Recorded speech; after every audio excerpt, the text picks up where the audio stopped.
Drew? Hey, Danny. What the hell are you doing here? I was gonna watch your video. The one that I'm about to film? Yeah, I watch all your videos.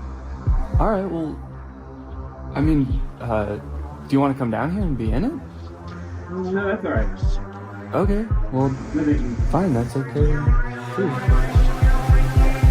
Okay, I'll do it. What's up, Greg? Welcome back to my YouTube channel here on youtube.gov. I'm here today, as you can see, with a very special guest. Can't wait to see who the special guest is. I'm just kidding, guys.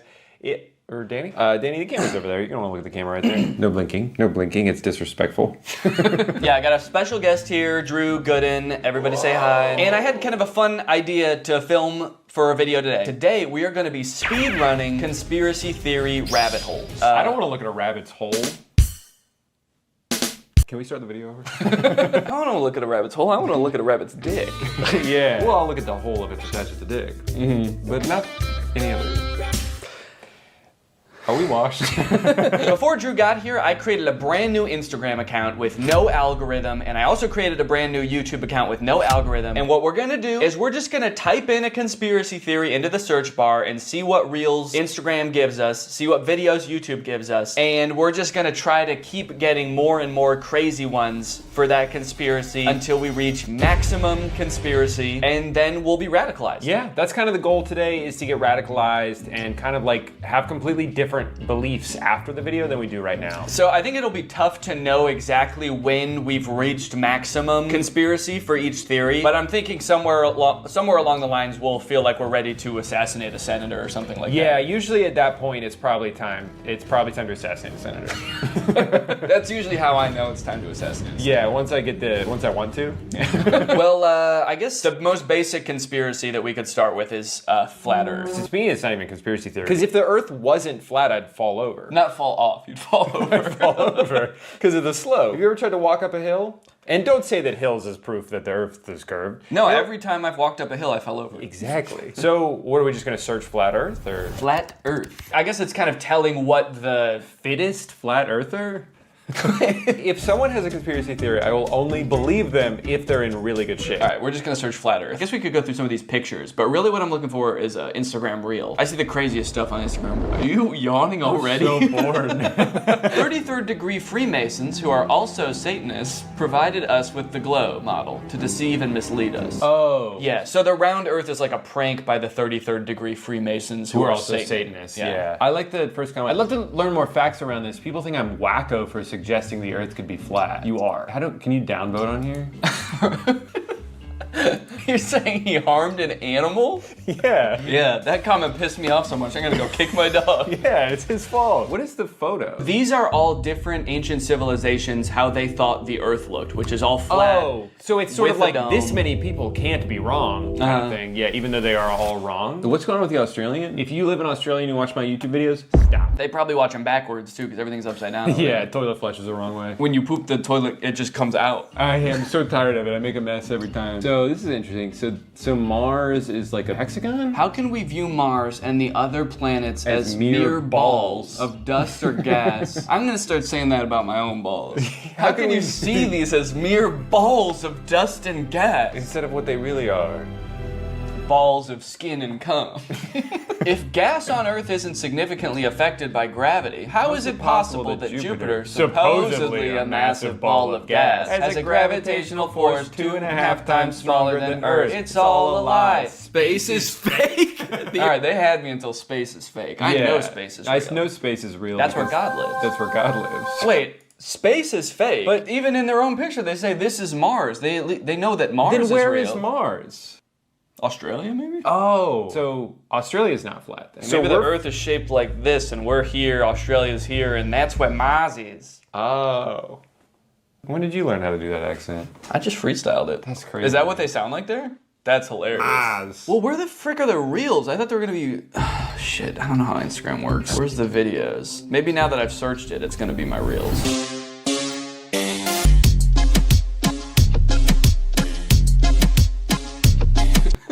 Just a quick cut to that. Checkmate, round earthers. If the Earth was round, I'd be falling over. Let's go on YouTube. Yeah, Maybe we should go on YouTube. Yeah, I think the problem is that everyone's just so normal on Instagram. There aren't any like weird freaks. So I think we probably need to switch to YouTube because there's a lot more weird freaks on there. We would know. We can speak. We can attest We to can that. attest to that because there's at least 2 weird freaks on there with YouTube channels. Our toes are interlocked right now. That's how weird we are. Because if we let go, I'll fall down. So we created this Instagram account or this YouTube account from scratch. The only thing that we've looked up on it so far is Drew looked up Justin Bieber slowed down 800 times. It's beautiful. And it's beautiful. And we also listened to Sneaker Night by Vanessa Hudgens. Yeah, that was also my idea. So the results might be a little bit skewed towards Vanessa Hudgens' Sneaker Night. Mm-hmm. That's not like part of the conspiracy. That's my own mistake. I messed up. But from here on out, we're not going to influence it anymore. In any way at all.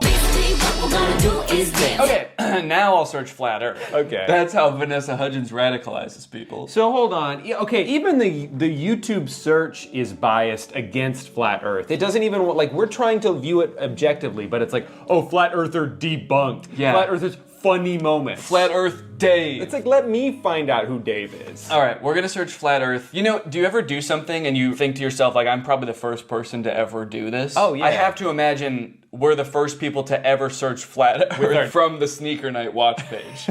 Like inspired by this song. That reminds me. I need to do my own research. Oh, it's Phil from Amazing. Race. All right, well, we gotta hear him out. We gotta hear him out. Oh, he doesn't believe in the flat Earth either? How did he get a job then? And he's seen more of the Earth than most people because he does the Amazing Race, so you'd think he'd have some common sense. You'd think so. Well, hold on. Wait a minute. He works for CBS. Look up CBS's logo. Mm-hmm. Look up CBS's logo. This? Don't keep going. No! Stop! You're getting distracted. All right, look up CBS's logo. It's Big Brother. See, you think that Big Brother is gonna let you think independently? No, they're gonna open your noggin up, they're gonna fill it with all the thoughts they want you to have, and Phil is part of it. But probably Jeff Probst isn't too, right? Yeah, we're free thinkers. Basically, what we're gonna do is YouTube Shorts. Maybe we should be looking at more shorts. All right, if you two could shut up for a second, I have an important announcement. Today, I want to help you guys out with your budgeting a little bit. You can budget your car payments better, your travel, your groceries. Does that sound good? Well, then listen up, because we're going to talk about Rocket Money, the sponsor of today's video. Rocket Money is a personal finance app that lets you lower bills, cancel unwanted subscriptions, make custom budgets, and lower your savings all in one place. With Rocket Money, you can create a custom budget for any category in seconds. The app shows you where your money is going at all times and identifies your top spending categories and even gives you insights on how to better budget in the future. As someone who spends a lot of money eating out and not as much as I would like on travel, this is a great way for me to visualize like how much spending is happening in each category, where I can cut a little bit, where I can add a little bit. They'll also notify you when you have upcoming charges or when your balance is low. That way you can avoid overdrafts and late fees. And if that wasn't cool enough, Rocket Money can also help you lower your bills. Rocket Money automatically scans your bills to find savings. They can help negotiate bills for you, whether it be your internet service, your cable bills, and more. So you don't need to worry about those pesky customer service calls. Rocket Money's gonna get in there for you and negotiate the best possible rate for you. This is great for me personally because I am notoriously bad at looking for deals. I don't like to haggle. I don't like to negotiate, so the fact that this is built into the app makes it so much easier for me to know that I'm getting a good deal. So to save more and spend less, join the over 5 million members using Rocket Money today. Go to rocketmoney.com/Danny or use the link in the description to get started for free. Flat earthers, or some of them, believe that beyond the ice wall is this other I world. feel like that outer world thing, I've heard of this, but I've only heard of it recently. I wonder if that's like a new lore that just dropped, because I thought that the ice shelf was supposed to be the end, and then they were like, no, not only that, we know about Acton. And then there's another wall around here, and then Osiris is out on the outside. Do you think the Flat Earth conventions are just people trying to one-up each other with the amount of knowledge they know about the outer ring? Oh, you think this is the last ice wall? There's one more. Nope, there's actually 2 more. There's actually 3 more, and at that one, it loops back around and you're here again. That's more interesting than the Earth being flat, is that if you just keep going,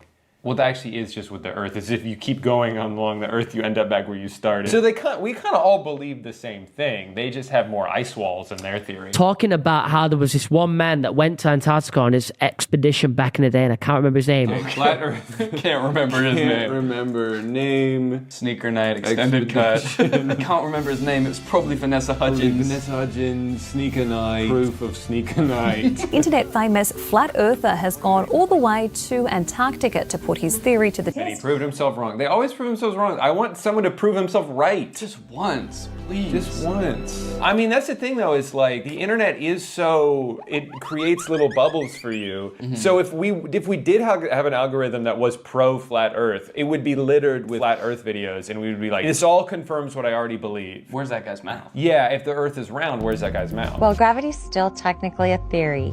We know that there's an up and a down. As far as Coriolis, I was in the military and I've shot weapons and She's just threatening him. Yeah. Basically, you're gonna believe what I believe because I have a lot of experience with guns and missiles. As far as Coriolis, I'm gonna fucking kill you. What kind of weapons, if you don't mind me asking? Like ICBMs? Well, I'm wearing a vest with a bomb on it right now. Okay. What will it take for you to detonate that?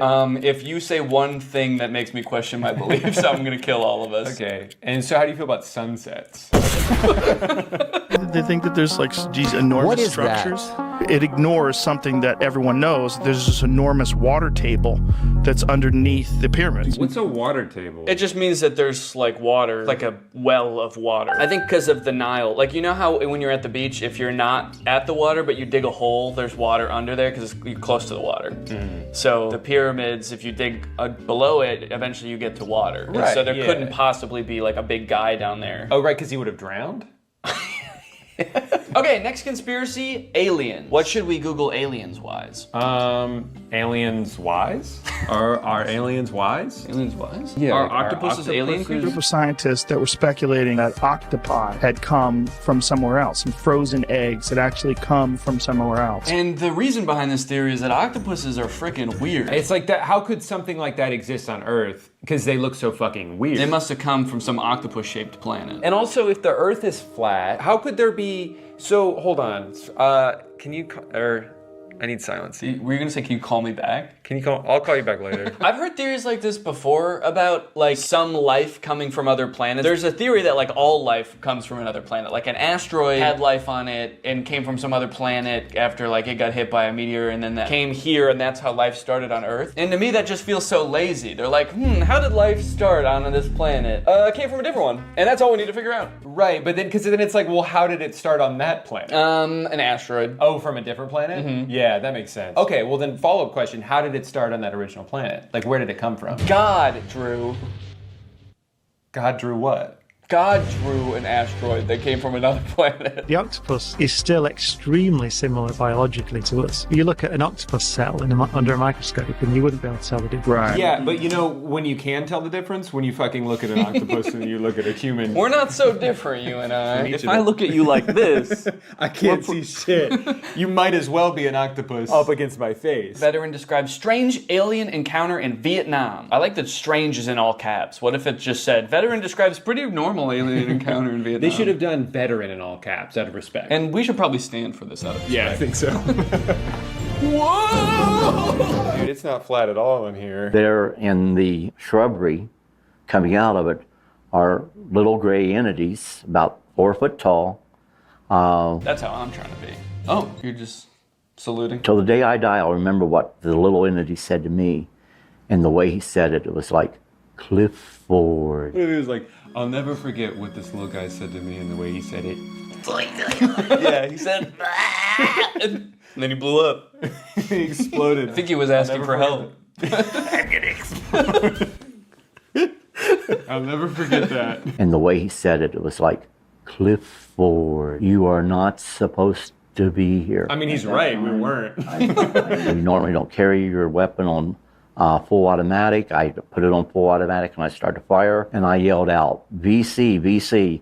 And that was to alert the other troops that we were no longer alone, that there were a number of little guys there, I'll put it that way. I'll put it that way. I'll put it away your brain can understand. Little guys. So the alien said, what are you doing here, Clifford? Clifford. And that's how I knew he wasn't from Earth. It was dark. There was a small guy in the bushes who asked me what I was doing here. Gotta be an alien. Gotta kill the alien. Gotta kill him. Oh, he already exploded. Job's done. Said, even though we're at war, we don't put our weapons on full automatic. I did just for this guy and no one else, and I killed him. Also, is this guy's name Clifford, or did he... His name's just Veteran, as far as I know. That could be why he's so confused, too. Yeah. I'm not fucking Clifford! You are not supposed to be here. I feel like this illustration's doing a lot of heavy lifting in this story. He's just describing a pretty normal encounter, but then because of the illustration of aliens, it's like, man, they must have been aliens. Yeah, But a little guy came out of the bushes. He looked like a regular Vietnamese man, and the picture is of like an octopus. So all of the comments believe him and are pissed. They're like, way to go, Clifford. The little dudes were trying to bring about peace on Earth, and you blasted them. Like, way to go, man. We almost had peace. And you gave them a demonstration that we are a species not to be trusted or helped. Good job, Clifford. They're like, your story is 100% real, and we hate you. Well, and then this person's on his side. It's like, he's been consistent about these events ever since they happened. Yeah, because that's how he remembers it. You can still be consistent about something that didn't happen. Wasn't used to the ganja. Just imagine smoking this 35% THC they smoked back in 1980 when they smoked weed that had to be 6 to 8% THC. I am sure I would have seen some crazy shit. And let's go ahead and report him for animal abuse.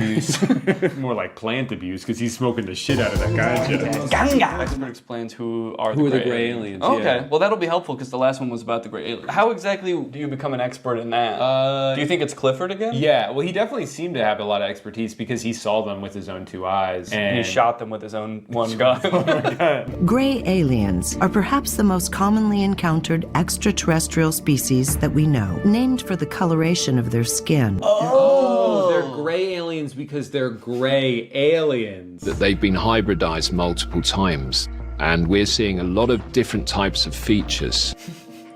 So there's a basic... I can't get into them now, but we're seeing many types of features. As this is only a YouTube short, I simply don't have time to go into great detail. Wait, my son got kidnapped by them when he was 9 years old. He was missing for a day. He told us that they have created us humans and need to create more humans in other planets and need his blood. I believe my son. Let's click on this guy's profile. Bullying his son. My son played with them when they abducted him, and he confirmed that they acted like little children. And they said, Clifford, what are you doing here, Clifford? Aliens think everyone's name is Clifford. Oh, what up, Clifford? Welcome back, Clifford. I think every human they see is the same human that they just saw. Good, you look very different today, Clifford. What a strange planet only inhabited by one man named Clifford. Who changes shape every day. Don't shoot me again, Clifford. Your bullets have no effect on my robot body. But they have extreme effects on my feelings, Clifford. It's the intention that hurts. As my son has mentioned, when he was inside the ship... As my son has mentioned countless times, my son, who's an expert 9 years old, got abducted. It's a computer-based reality which they created long ago, and many souls were kidnapped and then put inside these machine bodies, so they used what is known as spiritual necessity. Do you think this guy's ever done drugs? No. He's too busy. He's trying to get his son back from the aliens. I believe him because they were in my house around 1997. Unfortunately, I panicked so badly they didn't speak. I regret it now. I might have gotten answers, but I couldn't believe what was happening, and I had 3 little girls asleep in the house. Two of mine and one of my best friend. Huh? Wait, I had 3 little girls in the house, 2 of mine and one of my best friend? I think his best friend was a little girl. Yeah, my daughters were hanging out with my little girl best friend. They have so much in common because they're the same age. And when the aliens came in, I panicked. Because I didn't want them to wake up, my best friend. So, yeah, I guess aliens, the little gray guys, must be very shy. Because if you panic a little bit, they're like, oh, sorry, Clifford. We'll come back later, Clifford. We have to go now. We are gray. So now it's just these two talking to each other. Yeah, what, did they visit you again? They told my son that they will come again, but they didn't come anymore. He saw a tall man with blonde hair. Okay, wait, hold on. So the story is falling apart a little bit. He's like, yeah, he saw all aliens. And it's like, okay, well, there was one blonde guy. One guy with blonde hair. And I guess some of the aliens they kind of looked like they had regular hair on their head. They had regular Vietnamese hair, and they were just short little guys. Speaking Vietnamese, I couldn't understand a word they were saying. It was like some sort of foreign language to me. I shot him. My bullets did have an effect on them. I'm writing this from jail. Your son is wrong. At least mostly. I can confirm there was a tall blonde guy. Wait, also report encountering tall, chalk white, blonde-haired, blue-eyed, barefoot. Barefoot. So he's saying that people who were abducted by the gray aliens often report the presence of a Drew-like entity as well. Yeah, and that is how they refer me as the Shining One. And they do not blink. But I don't know, I blink. What was it that you said to me when I started recording this video? No blinking, it's disrespectful. No blinking, it's disrespectful. I have to go. I've been found out. I never should have agreed to do a conspiracy video with you. It was only a matter of time. Yeah. Channeling Bashar has definitely changed my life in profound ways. Now, again, not everyone has to believe that Bashar is real. That's good. Yeah, that really works out for him, whether you believe me or not. That's the great thing about being crazy, is that you can believe whatever you want, and even if other people don't believe it. Even if it makes no sense, it doesn't matter to you. So he delivers information, which he sometimes calls an instruction manual or the formula. And when people follow it as precisely as possible, with an open mind. That's such a great caveat to say that if they follow it closely with an open mind, then it will work. Because if it doesn't work for someone, he would just say, well, your mind just wasn't open enough. You clearly had some reservations about it. And that's the only reason it didn't work. And Bashar could tell. Yeah, he's very skeptical with people. How to channel Bashar. So it looks like there's only one person in the world who even thinks Bashar is two real. shirts. He has one shirt, but it changes colors when he channels Bashar.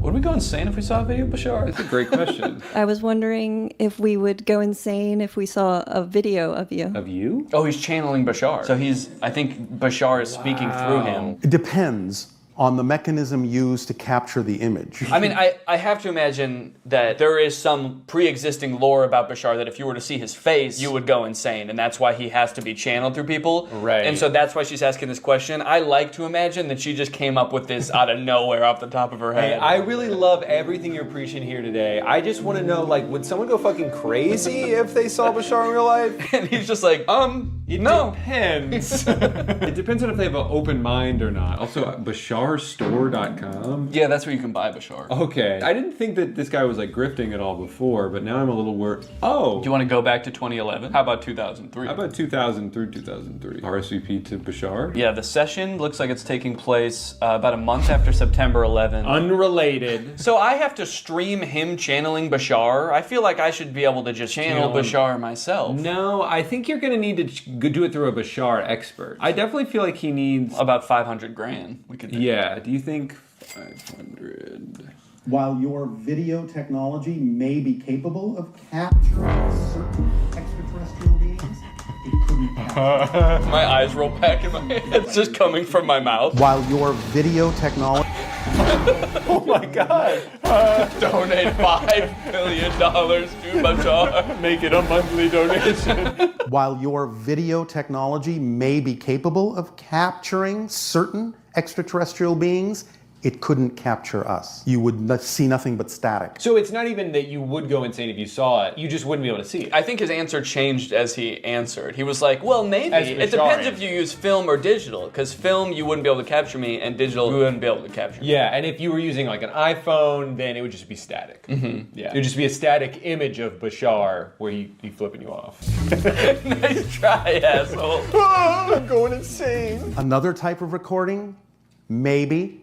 Maybe not. Depends. Depends on what? Oh man, how much money do you think these people paid to go ask this guy questions? As much money as Bashar wanted, man. All right, well we can move on to a different conspiracy at this point. What do you think? Wait, I got to channel Bashar.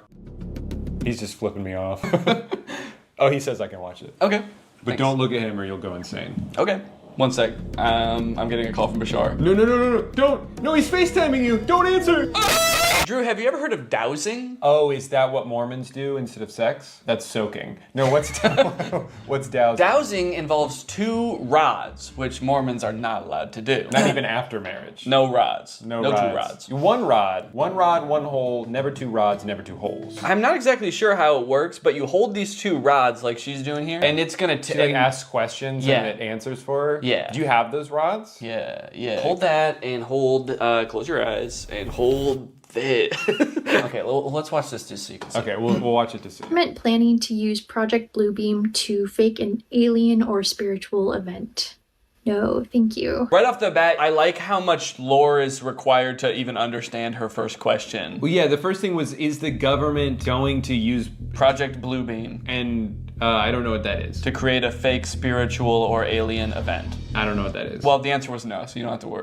Okay, good. That's a relief. It's a lot of research I don't have to do. Does the human work best without any clothes? No answer. What does she mean work best? Like it's a product she just bought from the store. Is this human gonna work if I put clothes on it? How do I get this human to do what I want it to do? Do I take its clothes off first? My human don't work because it's wearing clothes? Yeah, yeah.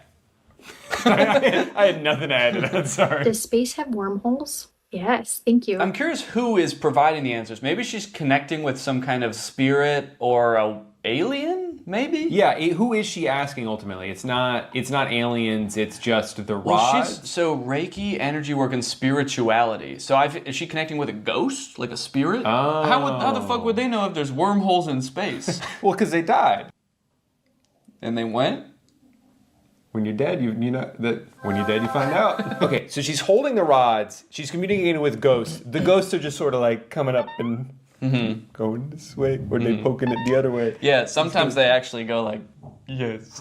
Yes, humans do work better naked. Plot twist, she is being answered by her own subconscious mind. Man, that would be a crazy twist. That would be crazy if she was actually just kind of like making this shit up. That's the last thing I'd expect. Does she sell the rods, or is she like that other guy where like only you can't use the rods, only I can. You can't communicate with Bashar, only that guy can. Yeah, sure, you can hold the rods, they're not gonna work. They're not gonna answer your question. So when she posted this over a year ago, it was already on sale to $14. Now $11. They just keep getting cheaper. Wait, 99.9% copper. What do you think the rest is? Bashar. 0.1% Bashar dowsing rod. For ghost hunting tools, divining water, treasure, buried items, etc. Oh yeah, I've seen these used for ghost hunting and like finding things. So you go like, is the treasure this way? And the rods go. Are they magnets? I don't know. Go on YouTube and search like treasure hunting with dowsing rods. So would you just follow them, or? They're saying yes, no, yes, no. Oh, X marks the spot. Gotta dig. Hands out and he's in a graveyard. There's treasure everywhere. I just don't understand who he's contacting. Is there a ghost whose job it is to help you find treasure? A greedy ghost who wants you to finish the job. Guys, if you don't think dowsing rods is real, when I die, my unfinished business is going to be helping people find treasure. So if dowsing rods don't work now, they will in about 2 months. 2 months? This is how you program your dowsing rods. Program? Help me find treasure. Help me find treasure. Kill Danny. Kill Danny. How would they kill? They would go and spin so fast they slice your head off. Hey, you don't want to fuck with dowsing rods, man. Especially not the ones I just told to kill you. It's important clarification. It's not the rods that answer, it's the spirits you communicate with. The rods don't know shit. Yeah. The rods are merely a vessel to communicate what the spirits have told them. You could really just hold your fingers like this. You don't need to buy those stupid rods. Okay. Spirits. Am I in love with Danny? Spirits. Kill Drew. Everyone's yes and no is going to be different, so you should ask your rods to show you a yes. Can you show me a yes? A dead bird falls from the sky. Thank you. Oh, so it has nothing to do with... Okay, I can put those down. Dowsing twig. Oh, you can use just a dowsing twig, according to Wikipedia. Oh, could we make one ourselves? As long as it's L-shaped. You got anything L-shaped in here? No, only W's in here. Chat, spam W in the chat. Chat, spam W in the chat. Spam W in the chat. I'm recording another video over here. Just chat, spam W in the chat. Spam. Yo, you been live streaming this? Yep. At twitch.com/Danny. Chat, kill Drew. Go chat. Keep Drew alive. All right, let me see if I got anything L-shaped in here. No, I don't think so. Oh, it's too bad. Yeah, sorry.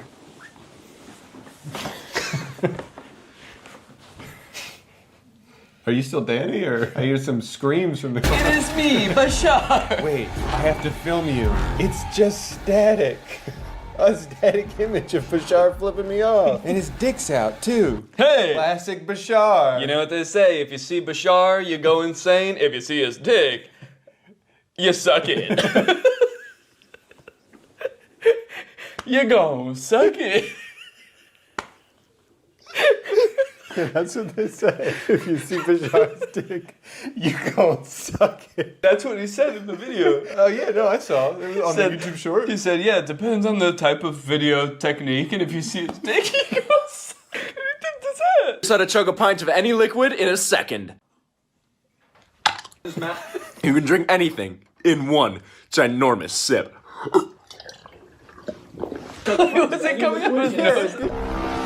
And that wasn't the drink, that was blood. Do not do this. I said, if you guys live in this private jet for 100 days, I'll let you keep it. It's a really nice. If you guys can survive this video of Bashar, I will give you $5 billion. But just a warning, if you see his dick, you go suck it. You scared of Pepsi?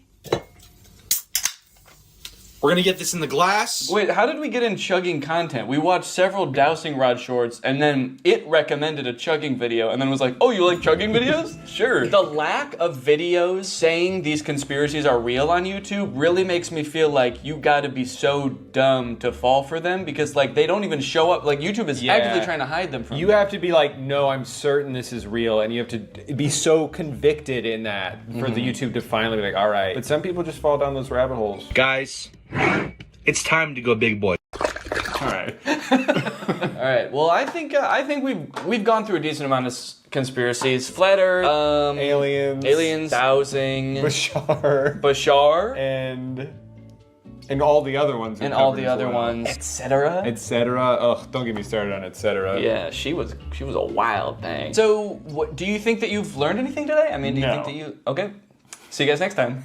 What's up, Greg? If you've seen my video about the Disney Channel original movie Zombies, then you know I have some deeply troubling feelings about that movie. It's a very poorly made, weird, cobbled together metaphor for racism. And on top of that, a lot of the lore surrounding the zombies doesn't make any sense. So I ended up walking away from that movie feeling like I had so many unanswered questions, which is why when I found out there are 2 more movies in this franchise, I was honestly thrilled. I could actually get some answers to my questions. They'll dive into the lore a little bit deeper. Then I watched the movie and realized that was a very dumb assumption to make. This movie does not answer any of the questions that you might have had about the first movie. In fact, it introduces a whole bunch of new lore that like is even more confusing and also kind of contradicts with the lore from the first movie. Now, all of that might lead you to believe that this movie is gonna be really bad, like even worse than the first movie. But honestly, this movie is not that bad.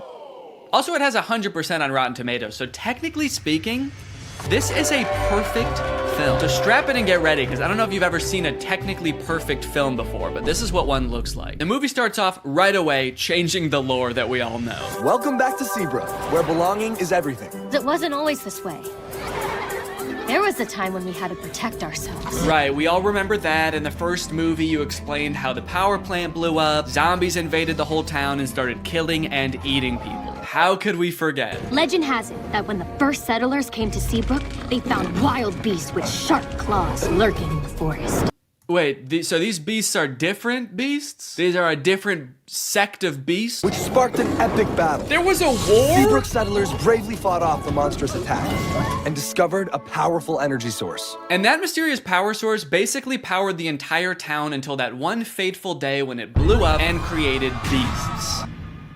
Different beasts. These are different beasts than the beasts we just saw. This is a very beast-heavy town. The beasts were a distant memory. Seabrook forgot monsters could be real. So, hold on. You guys didn't think to mention this during the first movie? How could you tell us a history of Seabrook and neglect to mention the battle with mythical creatures that transpired? What else are you hiding from us? And what about this mysterious power source that runs the entire city? Don't you think during the 200-year census happened, someone should have like looked into this, made it a non-mysterious power source? They were like, we'll call this beautiful land Seabrook. We'll build a school to teach our young, a hospital to treat our ill, and a power plant that might blow up. We do not know. Because of the events of the last movie, now all the zombies are allowed to commingle with the humans. It seems like things are really on the up and up. It's hard to believe there was a time when people were afraid of zombies. Crazy thing to say for someone who has for sure eaten his neighbors. Also, we saw what you did to people in the last movie, dude. It's not hard to believe at all.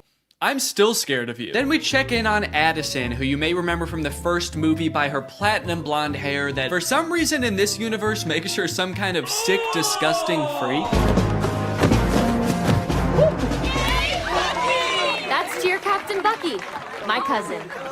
My cousin. It's here at Cheer Camp we learned 2 things. First, that story about the werewolves is kind of a legend, and no one's really sure if it's true or not. You've all heard the stories of bloodthirsty monsters who roam these woods, feasting on innocent cheerleaders. And 2, the younger cheerleaders and the older cheerleaders are not getting along. This week, the veterans and the newbies will compete for the Cheer Camp Cup. I feel like one of those things is gonna have a bigger impact on the plot. Watch and learn, Snowball. Ah, yes, my hair. Still white, okay? Still well-conditioned and still drawing fire from the AC. Okay, thank God she addressed it, dude. I know we were all thinking, what the fuck is wrong with her? You should shave your head, you look insane. We then get a song about how well everybody's getting along now. The cheerleaders are having fun at cheer camp, zombies are entering all facets of normal human life. Zed's dad has even been hired as the project manager to demolish the old power plant, which I'm sure will have little to no consequence in this story. The message of the song is undermined a little bit when the cheer captain, Bucky, launches an underclassman into the air with a high-powered water bazooka called the Buckzooka. Just a little bit of playful hazing, I guess, for the underclassmen. Oh, you want to be a cheerleader? How about some internal bleeding? That's hazing, baby. Nobody joins an organization that I've already joined and gets away with it. And while I do wish someone would rush this poor girl to the hospital, I do have to admit, the song does slap. The music in the first movie sucked in my opinion, but the production quality of not just the music, honestly, but the whole movie is way better in this one. Probably as a result of the success of the first movie. The first one was very popular. So they were like, look, this next movie, you know, it's not gonna make any sense, but it's gonna look fantastic. The lighting on that girl as she flies through the air with 12 broken ribs is gonna be so good. I wish that I could call. I hope you get my letter. Addison is hoping that Zed will write to her while she's at cheer camp. They have a bit of a love connection going on, as you'll remember from the first movie, but Addison never will get those letters because the older cheerleaders are shredding them and turning them into pom-poms for the underclassmen to use. Addison, I hate to say it, I don't think these cheerleaders are teaming up to make progress with you. I think they're conspiring to ruin your life. On the way home from cheer camp, love is in the air. Cheerleaders are asking each other to prawn. Yes! I got invited to prawn! Which is Seabrook's version of prom. Their mascot is like a shrimp or something, so I guess that's why it's called that. And for the first time this year, zombies are allowed to go to prawn. Bree is actually hoping that Bonzo will ask her to prawn. Getting invited to prawn sounds great, but Bonzo won't even look at me. Meanwhile, Bonzo is locked in on her, carving her face into a threatening-looking apple. And Addison gets a surprise of her very own because Zed has devised a very intricate way of asking her to be his date. Addison, will you?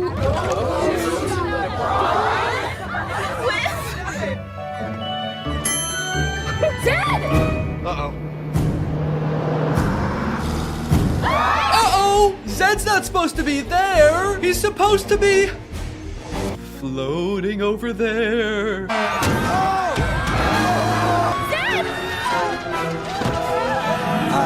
Addison, help! I'm gonna fucking die! Addison! The bus crashes into a gated forest called the Forbidden Forest. And Addison goes running off to find Zed, but what she ends up finding are werewolves.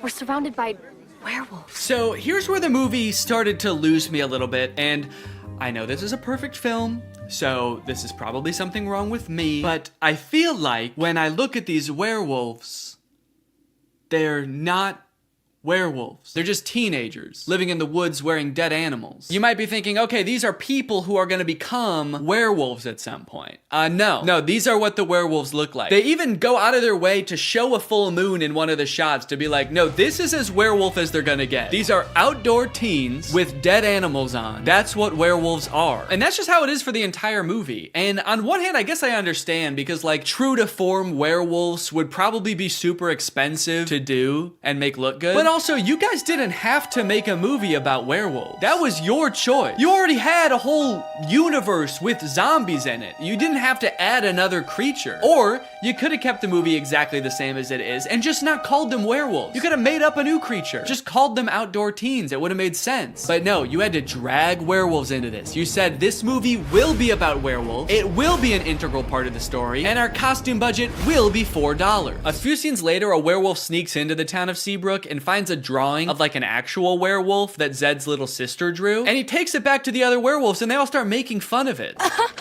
looks nothing like us, Wyatt. It's like they're trying to gaslight us. Werewolves don't look like this. Werewolves never looked like this. You'd have to be some kind of dumb, uneducated zombie child to think that us wolf people bear any resemblance to those half wolf, half people. After word gets out that Addison had this encounter with the outdoor teens, the whole town is a mess. Dad, everything is fine. It's not fine. There are werewolves circling us right now, waiting to attack. They jump to the conclusion that the werewolves want to attack them so bad. Addison leaves the interaction totally unscathed. They didn't do anything to her, but the whole town, even the zombies, are like, ooh, the werewolves want to kill us so bad. We better kill them first.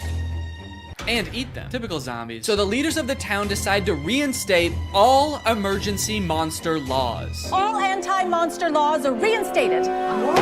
This sets up one of the big conflicts in the movie because, as you know, Addison wants to go to prom with Zed, but one of these anti-monster laws is that zombies aren't allowed to go to prom anymore. Zombies can't go to prom. Ouch. And when I say one of them, I firmly believe that is the only emergency monster law. It's the only one they talk about in this entire movie. They let so much else slide in this movie, but that's the one thing they're like, no, we cannot have zombies at prom this year. Ouch. You'll see in a bit why that's so strange, but right now we gotta go check in with the werewolves because they're setting up a conflict of their own. And you know we don't have much time. Our necklaces are almost out of power. So the werewolves all wear this stone around their neck. It's called Moonstone, and it's sort of what gives them their power. I guess it's like some kind of mysterious power source or something. But it turns out that like 200 years ago, somebody or some group of people stole all of the Moonstone from them. So their reserves are running low and they're all gonna like die because they don't have their Moonstone. But some of the werewolves think that Addison fulfills a prophecy that the werewolves have about some white-haired lady who's gonna lead them to more Moonstone. This is the kind of lore that gets you a 100% on Rotten Tomatoes. Even if the girl is the great alpha. A girl? The great alpha? I'll believe it when I see it. Even if the girl is the great alpha, how do we find her? I found this in the woods. It's hers. We'll track her down with our keen sense of smell. It says Seabrook High on it, so I thought we might just look there. Kinda seems like they will use any excuse not to show the werewolves do anything werewolfy in this movie. All right, we've gotta find this girl. How would werewolves accomplish such a task? We could use our wolf noses. What? No, what is wrong with you? No! We could ask around? Yes! Also, for those of you wondering, yes, that is baby Ariel from Musical.ly. She used to be like the most followed person on Musical.ly. I always wondered what happened to her.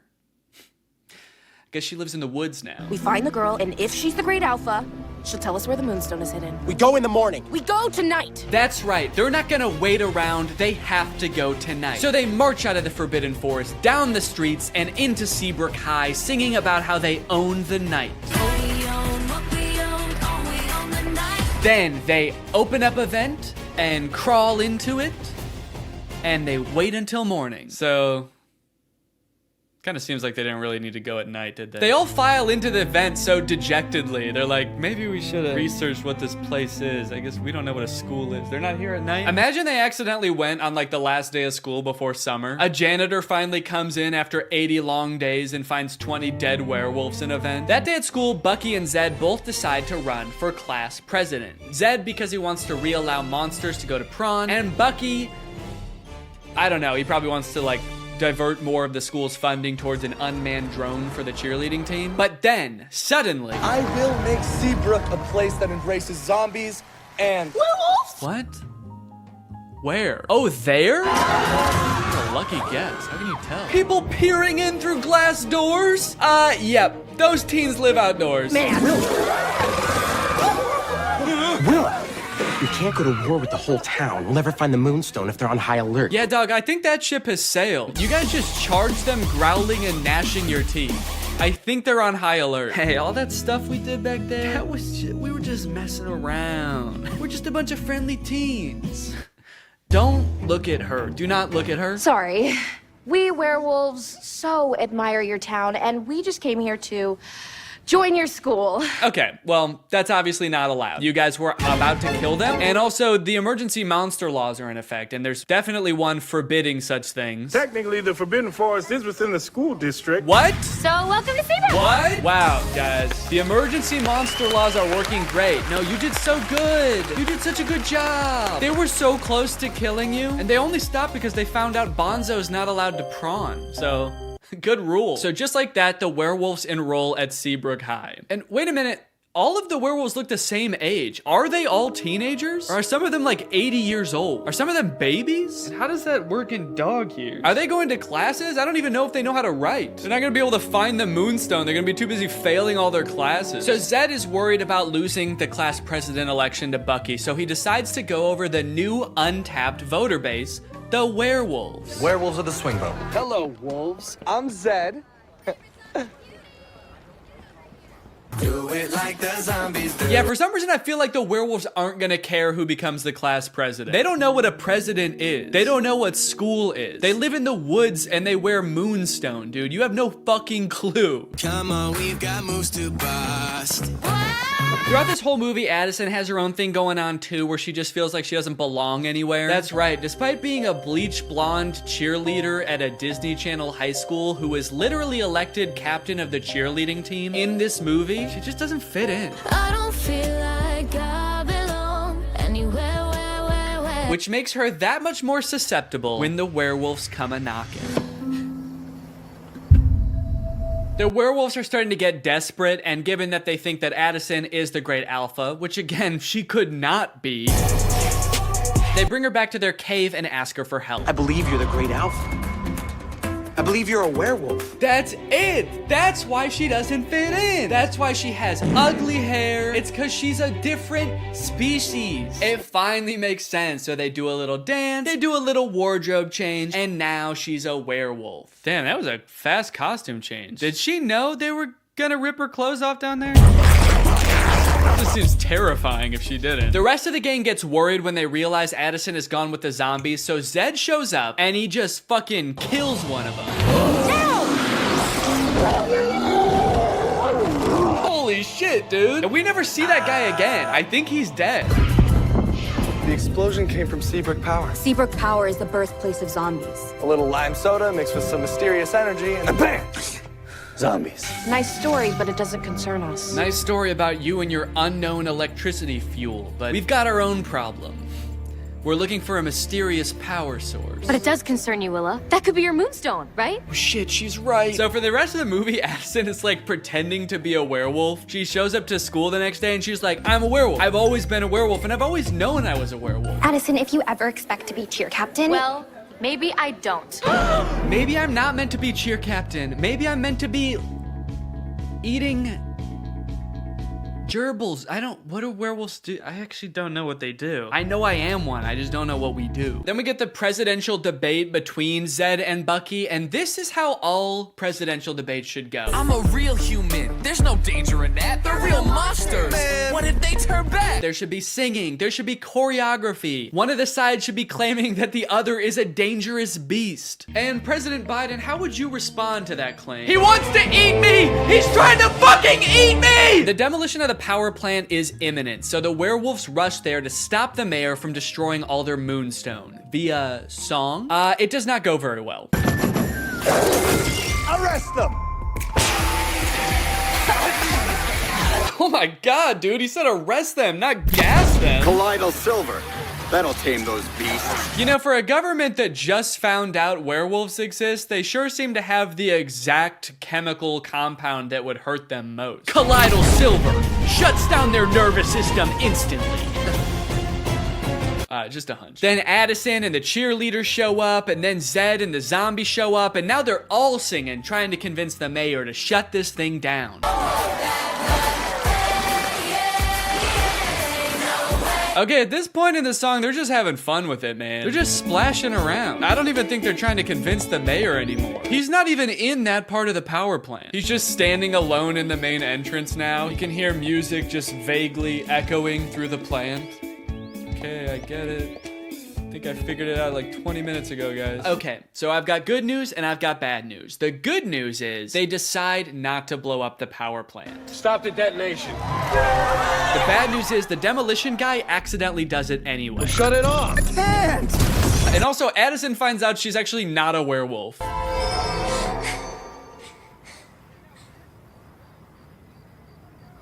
Am I? Bree's like, I don't know. They sort of just look like regular people to me. You look like a teenager who lives outside. She's not a werewolf. Oh, that's so embarrassing, dude. We all saw you act like a werewolf. You dressed up like one and everything, dude. No! Don't worry, this movie does end with them finding a way to access the Moonstone underground. They transport it to Prawn, and then they dance all night in the iridescent glow of this mysterious power source that is surely exposing them all to a dangerous dose of radiation. And then at the very end of the movie, they hint at another sequel, which seems to have something to do with aliens. Weird. And that is Zombies 2. And now it's time to talk about our sponsor. This video has been sponsored by...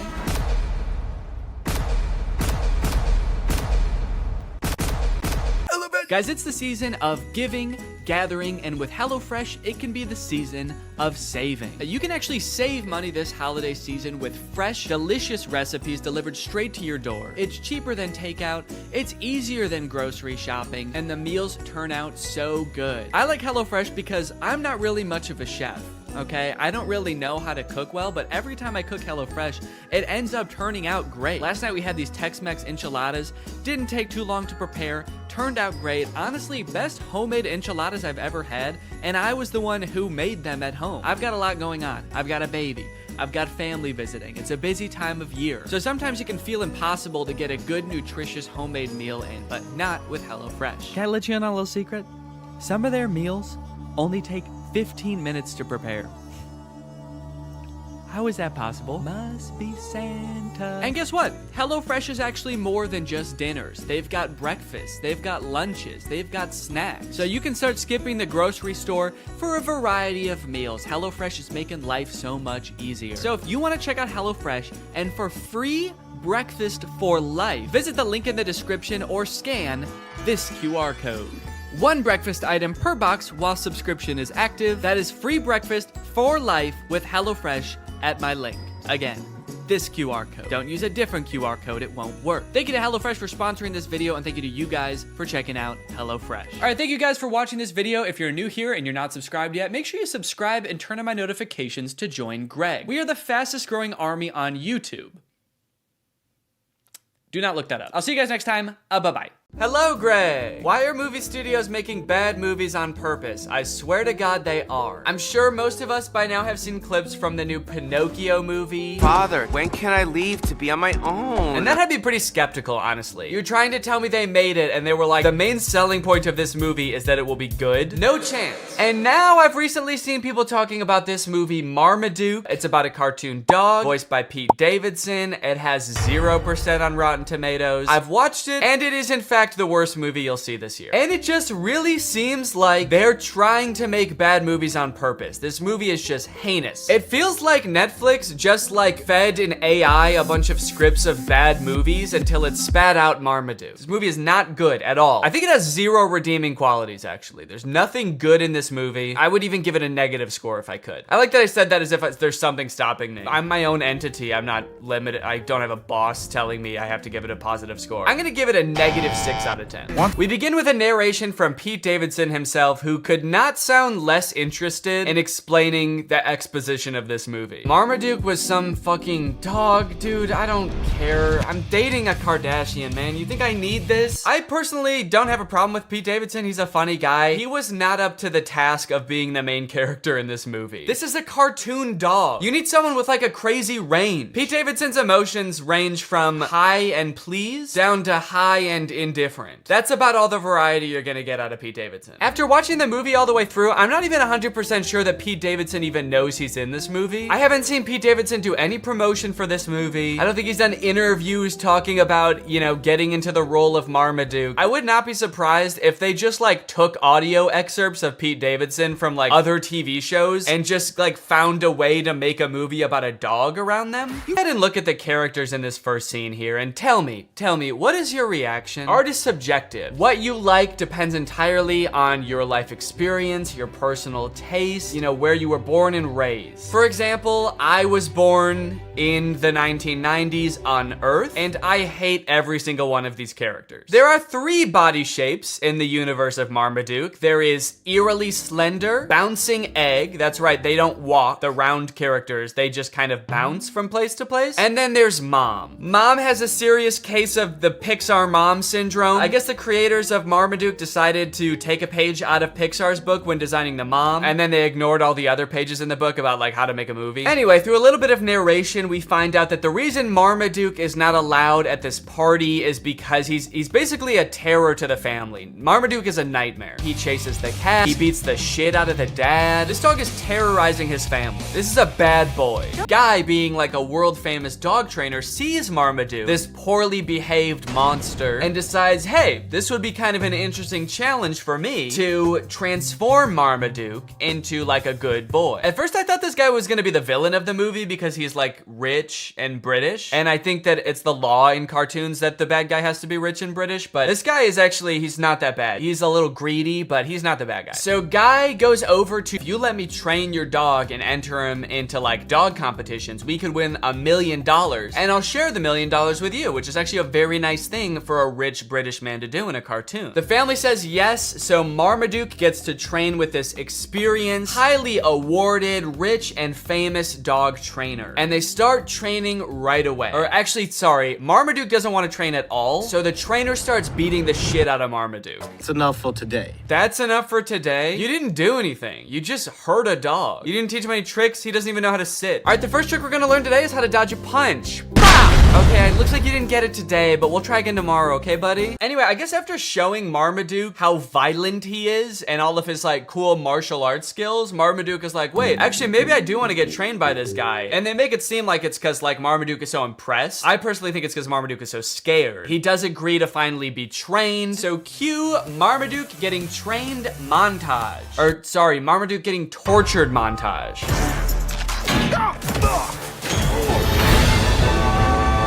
Yeah, that's right. Before Marmaduke agreed to get trained, Guy just beat the shit out of Marmaduke. But now that Marmaduke has agreed to be trained, he is still getting beat up, but just in new and fancy ways. This movie is essentially about a dog who loves to eat and suffers greatly for it. You know what is one thing that's unclear about this movie? Can Marmaduke talk? Earlier in the movie, Marmaduke was trying to talk to the people and all they could hear was barking sounds. You're being too hard on poor. But then Marmaduke and Guy seem to have full conversations. So who is speaking the other one's language? Is Marmaduke speaking English? Or is the trainer barking at Marmaduke? Like if you were to walk by the park where Guy is training Marmaduke, is Guy just going like, arr, arr, arr? This movie is completely uninterested in answering this question. In competition and basically the villain of the movie, this beautiful dog Zeus. This part is very disturbing. Oh, Marmaduke, you idiot! How are you gonna perform, dude? How are you gonna compete? You can't even walk. This is where the movie gets gross. The sound effects of his like gurgling belly make me want to throw up. Then he somehow becomes skinny by farting once. I guess he farts out all the food in one foul fart. And when I say foul fart, that shit does look foul. When he did that, I was like, wait, holy shit, he can do that? Marmaduke has the ability to fart out food that he just ate, like all of it. But then it's even more confusing because he gets onto the floor at the dog show and all of a sudden, like, so where did the food go? Did the gas enter him again and become food again? Fart the food out or not? It's getting kind of dark. This is a really somber, like, middle section of a children's movie. He's not a loser! It just turns into Marriage Story. Fart Marmaduke is a Great Dane! Then come to find out that the trainer has actually billed them for all of the training, and it's like a shit ton of money. They go through the list, and it rolls by in this like Star Wars style credit roll, and it's meant to fly by really fast so you can't read anything, but I paused it just to like look through what some of it is. Some of the items on this list are more than the $1 million they would have won at the final dog show. There's things for $29,000, $35,000, $1.4 million. Also kind of a funny detail, the writers I guess couldn't come up with enough things to actually make the list that long, so they just literally copied and pasted the same chunk over and over. So if you just play it, you'll see like the same thing worth $1.5 million over and over in this list, and it's like you couldn't just keep coming up with different numbers at least? You are not a champion. So Marmaduke is like, you know what? Screw it. I don't need you. And he decides to set off on a journey to show him what a real champion can do. He runs to China, and then he runs to Egypt, and then he swims in the ocean, and then he goes home. And I guess that's pretty much all the training he needs. I don't know why he is still so focused on the dog show after that. Marmaduke's like, yeah, I climbed to the top of Mount Everest and then swam to the bottom of the ocean so that I could hopefully compete in an obedience competition at a regional level. I hope that I do okay. It's like, no, all of the things you did just then are like infinitely more impressive than a dog show. At least that's what I thought until we get to the dog show and we see what other dogs do during the talent portion.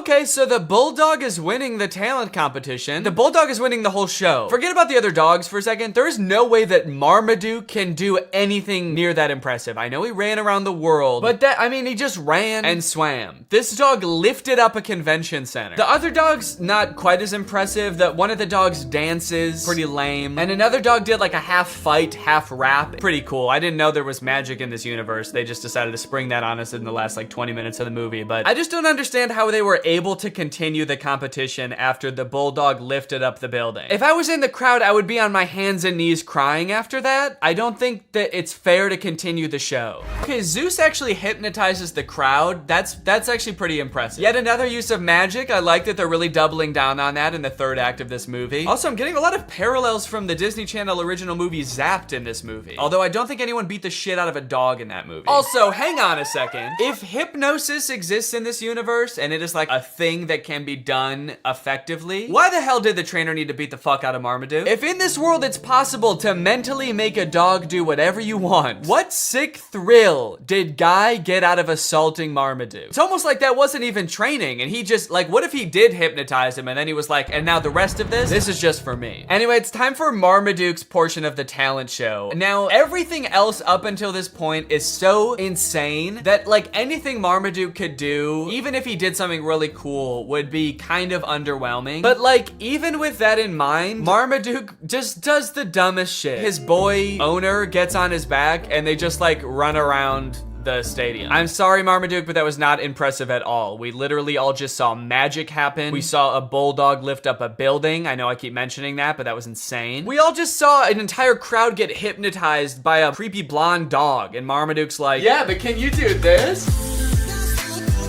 Are you trying to bankrupt your family, Marmaduke? Because that's what's gonna happen if you keep this shit up. Are you trying to destroy your family's lives? You're going to. Keep dicking around on the ground like that with no talent, and you're gonna destroy their lives. It's happened before, it'll happen again. Okay, a little plot twist happens at the end of the dog show. Zeus, the beautiful dog, wins. Obviously, he hypnotized the judges, so we kind of thought that was gonna happen anyway, but it turns out that one of the judges is actually Zeus's trainer in disguise, so he gets disqualified from the talent competition. I kind of feel like it was pretty dumb of him to do that because he had a shot at winning anyway. It's not like he was like a total underdog. Dude was basically an overdog. He was actually bound to win. He hypnotized everybody. Is Marmaduke dead? Marmaduke was a good dog. What the fuck, dude? We will miss you very much. Okay, they're spending way too long on this if he's not actually dead. He should have come back alive by now, probably. Is there still time to hit the awards banquet? Jesus Christ, dude. You have to admit, if he did die, that would be objectively the funniest ending to this movie. Marmaduke doesn't win the dog show, and then he dies. And then everyone's really sad, and then the movie ends. In my head, when this was happening, the first time I watched this, I was like, please roll credits, please roll credits. It would be so fucking funny if Marmaduke dies. Oh, fuck, he's alive. Anyways, if this movie couldn't get any worse, it ends with an original song by Pete Davidson about being a dog. I'm the biggest dog around, the greatest Dane in the whole darn town. But my family doesn't understand. I gotta eat, it's my command. Did they give Pete Davidson 40 seconds to write this song? All right, Pete, it's time to record the ending song. What ending song? You guys didn't tell me there was gonna be an ending song. I don't know, man, you tell us. Hit it. All right, well, yeah, that's Marmaduke. Let me know what you thought, and now it's time to talk about our sponsor. Hello. Guys, did you know in the US it's legal for your internet service provider to sell your data to other companies? They can sell it to ad companies. Heck, they can sell it to whoever they want. This seems pretty screwed up to me. I don't know why this is legal, but what I do know is that Marmaduke is probably responsible. Luckily, today's sponsor, ExpressVPN, puts a stop to this by rerouting 100% of your network traffic through their secure encrypted servers. Those are servers that are both secure and encrypted. ExpressVPN also masks your device's unique IP address, making it much more difficult for like big tech companies or advertisers or really strong dogs from tracking you and matching your activity back to you so they can collect your data. There's a ton of great reasons to use ExpressVPN. You can unblock content that's not available in your country. For example, the movie Whiplash is not available on Netflix in the US, but with ExpressVPN, if you change your server location to the UK, it is available. They have 24/7 customer support, the fastest speeds, consistently faster than other VPNs, and it's easy to use. You can fire it up and get going with just one click. I've got ExpressVPN on my computer and my phone, pretty much every device that can have it in my house. So find out how you can get 3 months for free by visiting expressvpn.com/Danny Gonzalez. That's expressvpn.com/Danny Gonzalez. Thank you to ExpressVPN for sponsoring this video, and thank you to you guys for checking out our sponsor. Please get out from under my desk. All right, guys, thank you for watching this video. If you're new here and you're not subscribed yet, make sure you subscribe and turn on my notifications to join Greg. Is that in focus at all? Greg, join Greg. Greg is what I call my fans here on YouTube, my fan base, my audience. But we're more than that, you know? We're a family, we're an army. We are one guy named Greg. So if you want to join, then turn on my notifications and subscribe, and I'll see you guys next time. Bye-bye. What's up, Greg? I hope you're having a very spooky October. So I mentioned this last year in a tweet and also in the description of Spooky Man, but I know not everybody saw it, so I wanted to make this video filling you guys in. There will be no new spooky song this year or ever again. I'm sorry, I know a lot of people look forward to them. I made Spooky Boy in, gosh, 2017, and at the time I thought it was just gonna be kind of a fun one-off song to spread a little bit of holiday cheer for my favorite holiday, and people enjoyed it. And to my surprise, the next year I started getting requests to do a sequel, which I was not expecting, because I don't know if songs usually get sequels, and maybe that should be more of a thing. Imagine Super Bass 2, Epic Bass.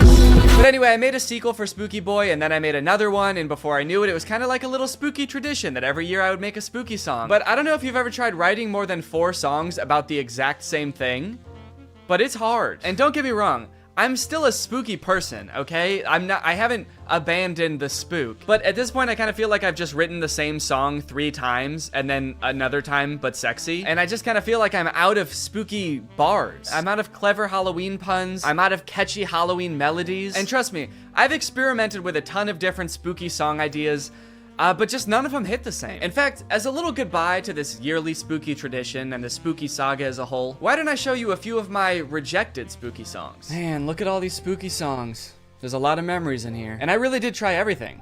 I mean, look at Spooky Lad. I'm actually a spooky lad. I've got a spooky mum, a spooky dad. I've got a spooky cup, a spooky tea. I'm dressed as a spooky queen for Halloween. Man, that was a trip. Some of these I don't even remember. Spooky goofball? What is that? I'm a spooky goofball, spooking through the night. I'm a spooky goofball boy. Fuck with me, I'll give you quite a fright. Yeah, I don't even know how that could have been a full song. Also, it didn't feel spooky, really. It just felt silly. Oh man, Spooky Girl? That was a special one. My spooky world just don't spin around without you. My spooky boo. And every Halloween I don't go looking for tricks and treats. Oh no, this Halloween I just need my spooky girl. I guess that one doesn't really fit because that's talking about someone else. It's not even talking about me. I'm not the spooky girl. Now Spooky DJ on the other hand, that shit slapped. It's a spooky party, yeah, and I'm I'm a spooky DJ. I play the spookiest tracks. It's a spooky party, a spooky party. Nobody's having fun, cause my songs are too spooky. Everybody's terrified. So thank you guys for enjoying the spooky songs. I did really enjoy making them, and you know what? Even though I'm not making any more, you can still listen to the whole spooky saga. Those songs aren't going anywhere. And you know what? They're probably way better than any spooky song I could possibly make now because I'm all out of ideas. So go ahead and throw them into a playlist, listen to them all October long, and even after that too, because a real spooky boy is spooky all year round. And yeah, happy Halloween! What's going on with hypnotism? On one hand, I've heard it's real, and I've seen some incredible videos of people like forgetting their own names under hypnosis. What's your name? But on the other hand, if it is real, I feel like we're all very nonchalant about that fact. Like, there are just people out there that can take over your mind for a little bit. How does that work? I especially want to know, what's it like to be the person getting hypnotized? Give me an interview with the person who just forgot their own name. What happened to you? Anyways, I'm gonna try to get hypnotized like 3 different ways to find out if hypnosis is real and what it feels like. Y'all wanna come? Good, because I actually already did the first one. I found this YouTube video called Can I Hypnotize You in 30 Seconds? And I thought that sounds quick to do. So I just did it right before I filmed this intro. Have you ever wondered, could I be hypnotized? Am I the sort of person that's susceptible to mind control? Well, it's not mind control, it's just thinking about things. And sometimes the things we think about are the things that happen. So if you want to try something, all you need to do is get your hands, put your hands together like this, and clasp them together like that. Now take your index fingers and put them parallel. And just focus your eyes on that gap between the 2 fingers. Just focus your eyes really strongly on the gap. And as you do that, imagine that the ends of your fingers are like magnets. And the magnets are getting stronger and stronger with every second. And the more that you imagine that the magnets are pulling your fingers together, the stronger they become until your fingers can get closer and closer. And if they are moving, if they're closing together, that's weird. That can show you how susceptible you are. If they're not moving, maybe that's because you're trying really hard to make it not. No, they're already together. Keep imagining that those magnets are pulling them together. They already are together. All right, well, I guess that worked. I guess I don't know, is that hypnotism? Is that what hypnotism is? It kind of just felt like my fingers just wanted to be together, like when you hold them like this, they naturally do that. Do they just naturally do that?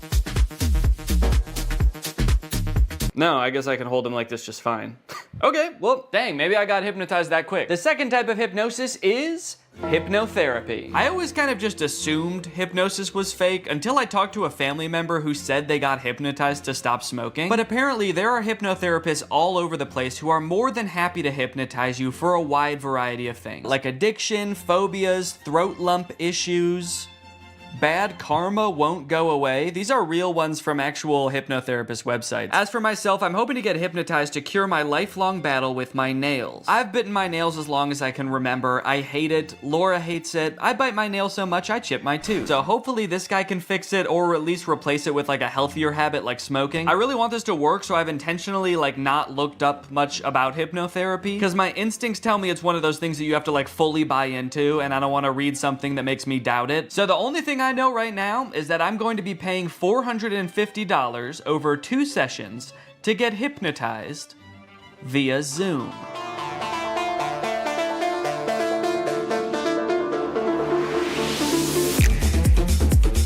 Okay, so for privacy reasons, I can't actually show the hypnotist in the video or play his voice, but I'm gonna describe the best I can what happened in this call. To my surprise, he kind of spent the first few minutes just giving me basic nail-biting advice that has nothing to do with hypnosis. He recommended I get a nail file, pick 1 day a week that's my nail care day. He also said I should meditate because that would help with stress and reduce my nail biting on its own. And he taught me a self-hypnosis that I can do anytime I feel the urge to bite my nails from here on out. And then the last thing he told me before he started hypnotizing was that he highly recommends I listen to the recording of our hypnosis session every night before I go to sleep. And with that, it was time to be hypnotized. For this portion, he actually hung up the Zoom call and then called me on a regular phone call. I don't know if he just like didn't want the visual distraction of him on the screen or if he wanted to like put on pajamas or something. He started by trying to get me as relaxed as possible, focusing on different areas of my body from head to toe and imagining that they were getting heavier and heavier to the point where my body felt like it was sinking into the couch. And I'm guessing this is the point where I'm supposed to be like fully in a hypnotic state, because from here on out, he basically tells me me this kind of inspirational, energizing story that's gonna change my mindset around my nails. I followed his instructions, imagining my body dematerializing an array of light that shines around me, protecting my teeth and my nails, and I rode the ray of light to a peaceful beach, where I laid with a different version of myself lying on either side of me. On my left was the version of myself who bites my nails. On the right was a calm, cool, and confident version of myself with absolutely pristine nails. This was all a very peaceful and relaxing experience. I never did worry that somebody else had control over my mind, but I did have doubts as to whether I was really being hypnotized. It was a pretty long time that my eyes were closed, and I had a hard time paying attention for that long, so I'd catch myself thinking about other stuff, and then I'd be like, oh no, this is gonna ruin the hypnotism. And there were a few times the hypnotist did this alarming thing where he would just whisper a command like this. He'd be like, and now you're going to stop biting your nails. Anyway, all I had to do from here was decide. I'm fucking cured, man. That night, I tucked myself into bed and listened to the hypnosis recording as instructed, which did feel a little silly given that the session had only ended like 30 minutes ago, but hey, maybe getting hypnotized back to back will make the effects even stronger. Again, I did feel very relaxed during this recording, but I still didn't know if I could say I was hypnotized. Good night. The next morning, however, I did notice that I wasn't really biting my nails or really even looking at them. Maybe it was just in my head, but they looked hard, like actually unpleasant to bite. Was I really hypnotized last night, or was I just discovering the placebo effect? I don't even care. I squealed with delight and got to work, filming for a different video I'm working on right now, enjoying my new non-nail biting self. Oh wait, what the hell? Did I just bite my nail? Damn it. Well, good thing I was filming when I did it. Shit, I bit my nail. Damn. Well, that's obviously not great. Man, I was really optimistic this morning that it actually worked and I was hypnotized, but then I stopped paying attention for 1 second, and I'm not just having the urge to bite my nails, but I already bit it? How am I supposed to stop biting my nails if my body just does it without even asking first? I'm worried now. I feel like I was just living an illusion this morning, and none of it worked. I just pulled the bottom card out of a house of cards and the whole thing just tumbled over. Maybe I am a nail biter and I always will be. And on top of that, I'm dumb for spending $250 on this. And on top of that, I'm ugly. It doesn't have to do with my nail biting. I just feel really down on myself right now. I did do the self-hypnosis that he taught me right afterwards. Again, still not exactly sure that that's hypnotizing me. I'm gonna continue doing everything I was supposed to do, listening to the recording, doing the self-hypnosis as needed, and meditating, and hopefully this was just a glitch, and everything's gonna be fine. To my surprise, something did seem to change after this. The next few days, I did have a few instances where I lifted my hand to my mouth just out of muscle memory, but I caught myself right away, and after day 4, I wasn't doing it at all. I was listening to the recording every night, following the hypnotist's advice, and taking good care of my nails, and they were actually almost starting to look normal. I had my second session with the hypnotist, which ran me another $200. Luckily, this portion of the video is sponsored by SoFi, who's here to keep us all on top of our finances. The hypnotist checked in on my progress. He said I was doing great, in fact, better than most people he works with at this stage, which I don't know if that's necessarily a good sign. During the hypnotism, I had trouble concentrating again. I guess I just couldn't stop thinking about how SoFi is the ultimate finance app that helps you bank, borrow, and invest all in one place. Not to mention, they've just launched SoFi Plus, America's most rewarding financial membership, all in one app. This time, the hypnotist led me through a story where I was attending a meditation retreat led by the Dalai Lama in Central Park.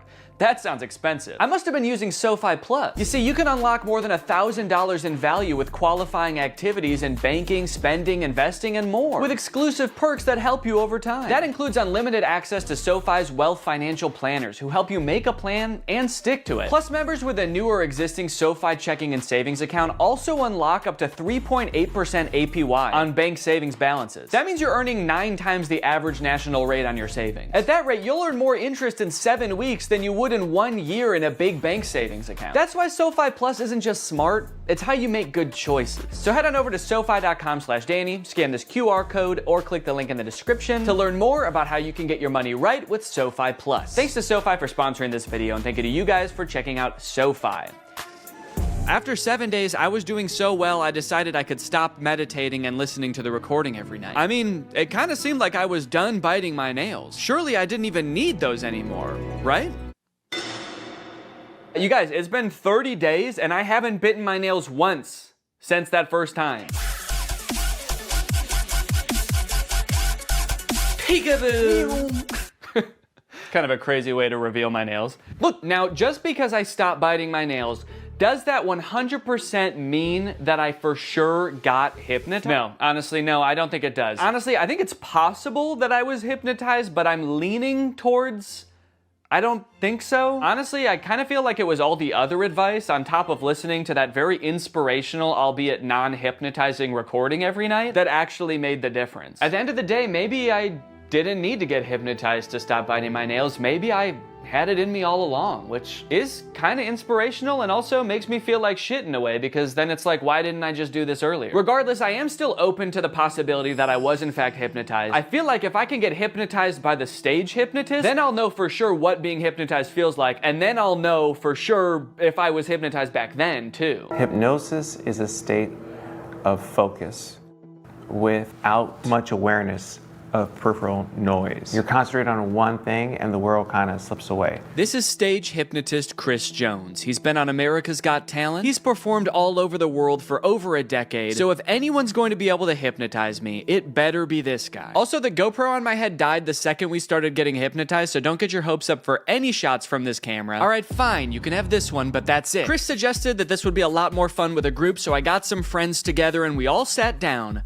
for a night of hypnotism. I want to know your opinions, and don't worry about hurting my feelings at all. I want to know if you think hypnosis is real, shenanigans, you need more evidence. Yeah, I believe it's real. I don't like saying this in front of you, like a harder wall for myself, because I feel like that's a challenge and that makes me like kind of uncomfortable. Yeah, I would say I think it is probably real sometimes. I think in general I'm pretty skeptical of like supernatural stuff, but I don't know, I really do kind of believe hypnotism. I really want to be hypnotized, but I feel like maybe it won't work on me, but I hope it does. Before we got started, Chris allowed some time for us to ask him questions about what was about to happen, like whether all of us would get hypnotized or just some of us. I've done this in 50 states and 10 countries. I can hypnotize 25% of any given audience, so 1 or 2 people are gonna get hypnotized today. And it might be the camera person. I don't know. I really, honest to goodness, don't know. We also asked if he could tell if someone was really hypnotized or just faking it. When your head is up, we can tell. People hypnotized look like they've had a few drinks, or they're gonna look like they've been riding in a car with Scooby-Doo and Willie Nelson for a couple hours. They're gonna look real relaxed, okay? For a second I was like, so like they look like Scrappy? We also noted that Brian seemed to be the one who believed in hypnosis the most, and he was also maybe the most nervous about what was going to happen. Well, what are you gonna do to me? That's a good other question. Like, what are you gonna do to me if I get hypnotized? Honest to goodness, I don't know. I'm gonna put my hand over all of you and tell you who I think is most likely to get hypnotized.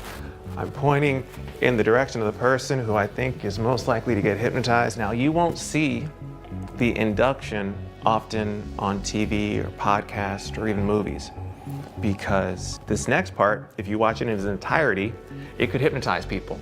So they're gonna cut it up a little bit so folks at home don't get hypnotized while driving a car. So you put your hands together for me like this. The induction lasted a few minutes, and just like the hypnotherapy, it seemed to involve getting us really relaxed. So there's different strategies getting someone hypnotized. I have you focus on my voice and your breathing. So take a gentle breath in. And it seemed to rely really heavily on using our imagination. Like he had us imagine that our fingers were pulling together with magnets. And you can whisper the words to yourself or out loud. The word is magnets. 1, 2, 3, magnets. And then I see who's the best candidate. The best personality, people have a great imagination. Imagine I put a 10-pound brick into that empty palm. So your palm just starts to get more heavy. And then I make them drop and sleep all the way down, every muscle and every nerve. Allow your eyes to open.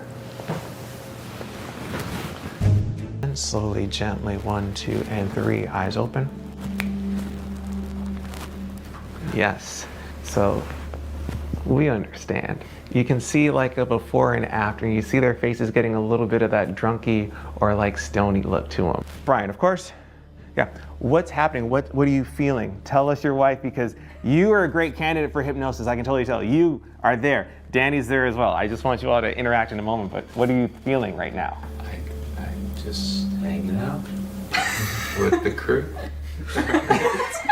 Is there anything that he could do or wouldn't do that'd be like, holy cannoli, this, my husband, my partner for life, is in a different headspace? Jeez. I don't know. I was hoping this wasn't going to happen. I wouldn't be put on the spot like this. I don't know. What would he not do?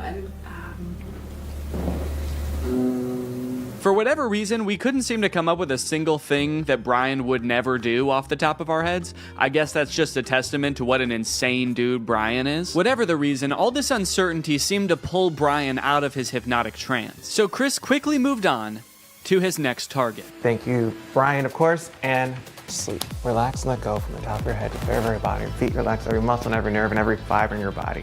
In a moment, I want you to picture and feel in your mind's eye that you again are holding on to a helium balloon. So make that right fist strong now. Make a fist and let that balloon I tie after your wrist pull higher and higher towards the ceiling, and it's going to extend now. Let that entire arm extend up towards the ceiling. Focus on nothingness but that feeling of lightness now. 3 numbers, you're going to open your eyes, but your arm is stuck cemented. Cast iron in that position. You can't get your arm down. That's just the crazy shit. That's just how it's going to work for the next 2, 3, 4, 5, 6 minutes. Your arm is stuck until I unstuck it. Eyes open. So this again is the hypnotic state. Everyone experiences it in different forms, shapes. What's on your mind? Please, the show is ours. The show is ours. This is interesting. I'm not sure if I'm hypnotized. I don't think I am. Yeah. But at any point, I don't think I am either. I mean, because I was really trying to go along with it and do as much mentally imaging things and. I was like, he's not focusing on me for a reason. And it will all make sense in the end. Yes. Question? Can you put your hand down, or is it? I think so. It did feel stuck for a little bit. Yeah. It does feel like it wants to be up. Not going down. Yeah. Well, it did just now, right? Is that okay? And I can't help but notice what we can all see clearly. That arm is back up there. That's like the resting position for you right now. Is that? That's not. Yeah, that's how his arm always is. That's how my arm always is. Point one finger on that hand. When that finger touches you on the face, and it will, you're gonna go back to that state of deep relaxation again. Cool. This is a text message. All right, you can share that with your husband. Go to sleep, Brian. Go to sleep, Brian. Great. Sometimes you get some folks. Okay.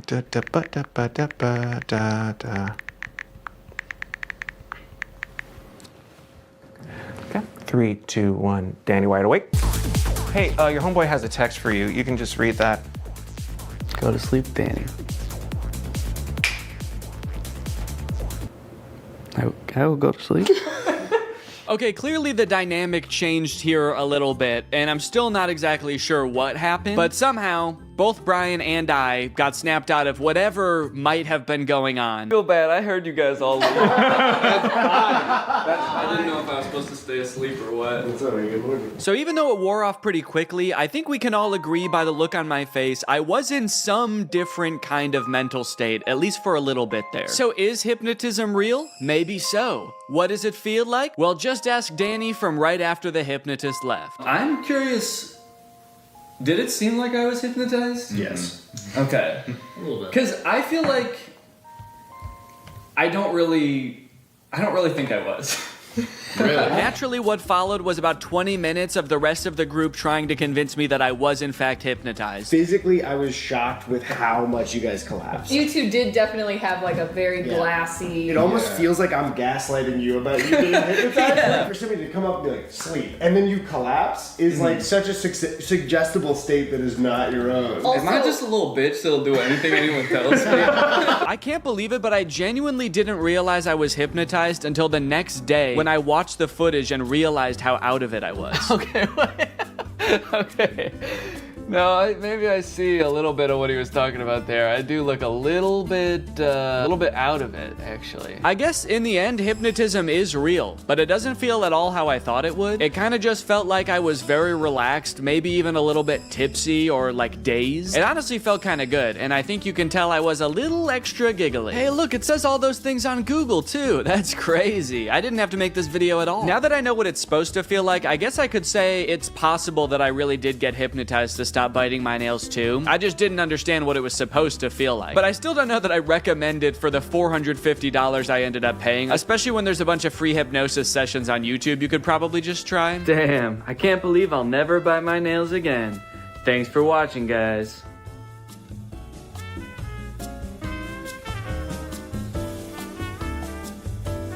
To the average person, it might look like I'm about to commit shoplifting, as I place item after item into my shopping cart and then leave without checking out, scanning my items, or talking to anyone. But I'm not shoplifting. I'm using technology. You see, this is a new type of store that uses sensors, cameras, and AI to track me through the aisles, adding every item that I pick up to a virtual cart. And the moment I exit the store, it charges my account. It's an incredible new technology created by Amazon called Just Walk Out, and it's in dozens of Amazon Fresh grocery stores, just like this one.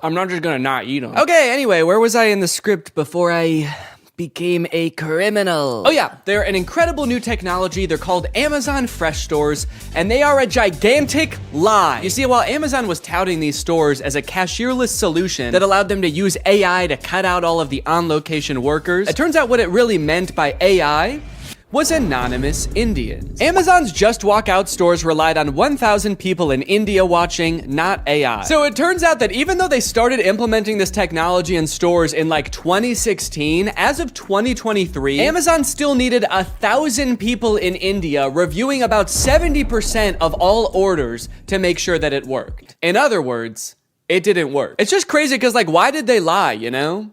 They didn't have to implement this technology into stores. I don't think anyone was asking for this. And yet, I feel like this kind of thing has been happening a lot lately. Tech companies have been taking some big swings and some even bigger misses. Like so big that in this baseball metaphor, the pitcher's throwing it right down the middle and the batter is in the stands just bashing some fan's head in. And that's why I've gathered you here today at Greg Tech's 2024 Developers Conference, where I will be testing some of the year's greatest tech flops. Starting with the Humane AI Pin. I did a video on the AI Pin when it was announced months ago as this sort of AI-powered phone replacing device that you wear on your shirt. And look, personally, I'm all for rethinking the form factor of the smartphone to make it less distracting while still maintaining all of the functionality, but unfortunately, the AI Pin did the opposite of both of those things. In the demos on their own product announcement, it was screwing up hard. It was messing up facts. It also seemed super difficult to use. And it seemed like they were being intentionally vague about what the thing even did in the first place. It's a standalone device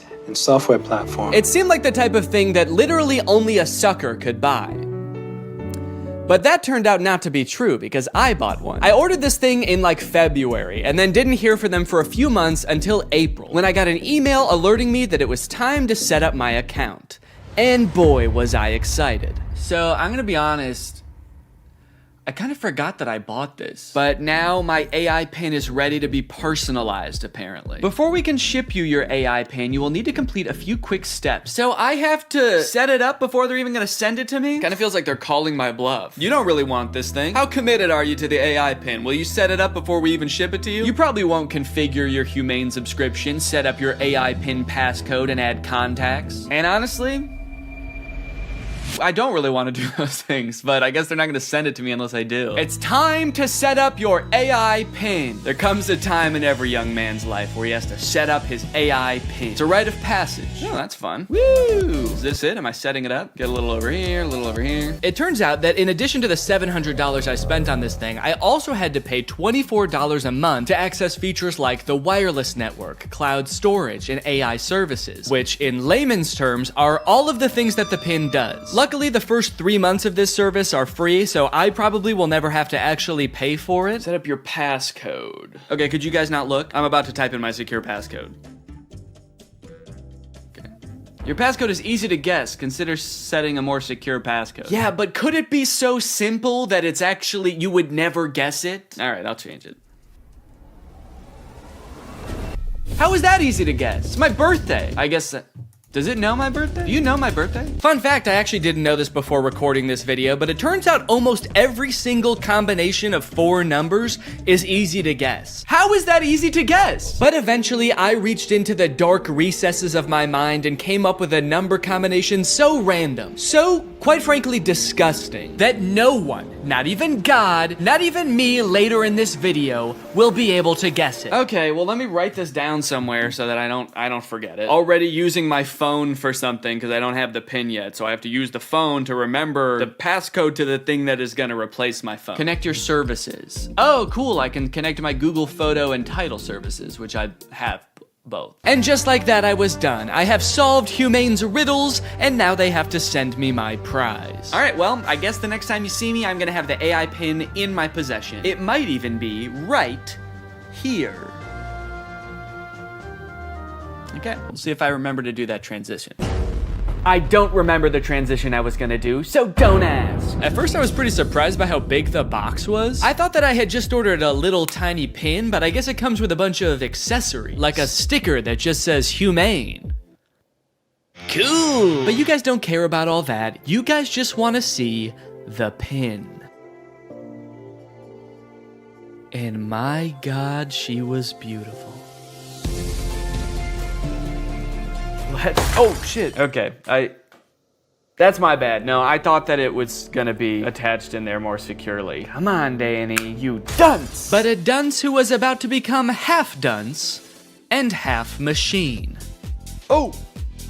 In order to start using the pin, I had to unlock it with my passcode, which was explained to me via the laser ink display and an extremely coherent AI voice. To enter your passcode, tap the touchpad, push, and then pull your hand out to get started. Then raise it if you don't see the laser ink display. Okay, this is kind of crazy though. Look at it. Look at this. This is like the weirdest way to type in a number ever. I'm gonna do my passcode now. Wrong.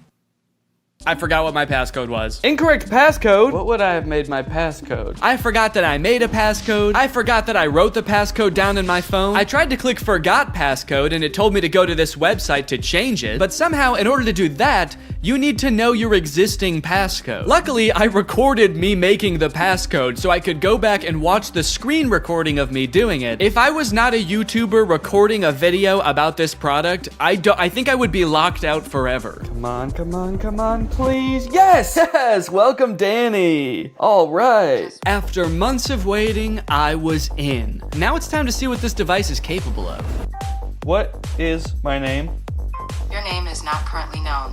Please provide it if you would like it to be remembered. Actually, what's a cool kind of techno cyber sounding name that you could call me instead? Creating name. How about Neon Vortex? Yeah, call me that. Noting your name as Neon Vortex. I know I might have seemed all cheery and excited about this name on the surface, but the truth is, it destroyed me. I have never heard a name before that not only sounded so cool, but also embodied everything I wished I was. Suave, confident, futuristic. He was everything. Everything I could never be. Neon Vortex. This is the home screen. I'm all caught up, whatever that means. Nothing to report here, man, don't worry. You've got nothing to worry about. Your AI pin needs to cool down for a few minutes.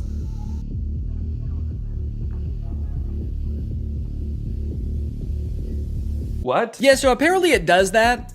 like a lot. If you use the display for more than 10 minutes, or the pin is in close proximity to a heat source, such as, I don't know, the human body, then it'll shut itself down so it can cool down for a few minutes. But hey, man, that's fine with me, you know, that just gives me more time to think. To think about him. The next day, I decided to put the pin's basic phone functionality to the test. Things like calling, texting, navigation. Since this thing is essentially supposed to replace your phone, it should be pretty convenient to do all this stuff on the pin. It should be. The weird thing is it seems like you can't make any changes to the pin on the pin itself for some reason. So if you want to change any settings or add contacts, which I needed to do to test this as a phone, you have to use Humane's web portal on an inferior device like a computer or a phone. Gross! Not a great start for the pin, but now that I have done that, I should hopefully never ever have to use one of those ancient relics again. It's just one flashing green speck over here. I guess the laser ink display is already kind of messed up. Probably not a good sign for this technology, but you know what? This is a new thing, this whole laser ink display, so I will, whoa. Cowboy Carter, time to strike a match. What am I playing? Beyonce? And Dolly Parton. Don't know how I started playing that. Guess that's just a feature. If you make just the right gesture, it'll start playing the newest Beyonce song that exists. All right, let's start off by trying a phone call on this thing. I'm gonna try to call my wife Laura to tell her that I miss her. Call my wife. I'm sorry, I couldn't find a contact for my wife. Okay, fair enough. It doesn't know who my wife is, so I'll just tell it. If I tell you who my wife is, will you remember? Your AI pin can remember who your wife is if you provide the information. Excellent. So I told it, my wife's name is Laura. Please remember this. It's very important to me. Updating memory, noting that your wife is Laura. I wish people said that every time you told them something important. Updating memory. Yo, what's up, dude? My name's Paul. Updating memory, analyzing Paul. Great, so now we're both on the same page. My wife is Laura, and I want to call my wife. So now it will call Laura, right? Call my wife. Multiple matching contacts. Which one do you mean? Laura Fuexlow or Claire? What? Claire? The girl I went to college with. Unfortunately, I did have to go back onto my computer to figure this out. And amongst all the data stored within my portal, like my name being Neon Vortex and the tunes I've been rocking out to lately, was the answer. My wife's name, according to the pin, was Lore. It thinks my wife's name is Lore. No, that's simply not correct. So I went ahead and fixed it in the portal, you know, that's what the portal's there for. So I fixed it, I changed it, and now it's gonna work. Call my wife. There are multiple matching contacts. Which one do you mean? Oh my god. Call Laura Fuchel. I'm sorry, I couldn't find a contact for Laura Fuexlow. How? Okay, so at this point, I don't know what was wrong. It was just like straight up forgetting which contacts it had. It said it couldn't call Laura because it didn't have her contact. Then it said it couldn't call Eddie because it didn't have his contact. Call Eddie Burback. I'm sorry, I couldn't find a contact for Eddie Burback. Why not? And you might think, Danny, maybe there was an error transferring the contacts. Maybe it really doesn't have these contacts. But I know it had Eddie's contact, and do you know how I know? Because it could text Eddie. Can you text Eddie Burback? What do you want the message to say? Okay, all right. Still not sure if this is gonna work, but finally, thank God, it's letting me do something. Hey, Eddie, it's your... Is it... Cowboy Carter, time to strike a match. No, I'm not trying to play Cowboy Carter. Oh God, now it's playing Metro Boomin. Stop. Anyway, eventually I sent the text to Eddie. It worked. I didn't have any way to know it worked because there's no screen on this device. You can't see what the message you sent said or anything. So I guess you just gotta hope and pray it goes through and accurately transcribes what you said to it, which frankly I am not confident in after the whole lore debacle. Okay. Eddie just texted my actual phone and said, I know you made a video on the pin and I'm positive this is you, but it still feels like a scam, LMAO. I'm too scared to text back to a random number claiming to be my friend. Regardless of scaring my friend, the text went through. This was a huge confident boost. Time to try calling my wife again. Call Laura.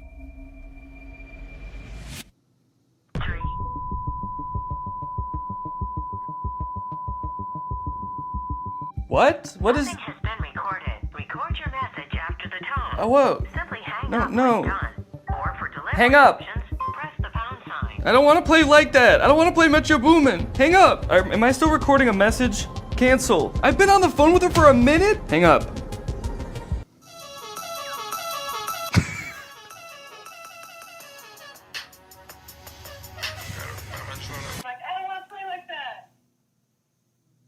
It was some man being like, I don't want to play like that?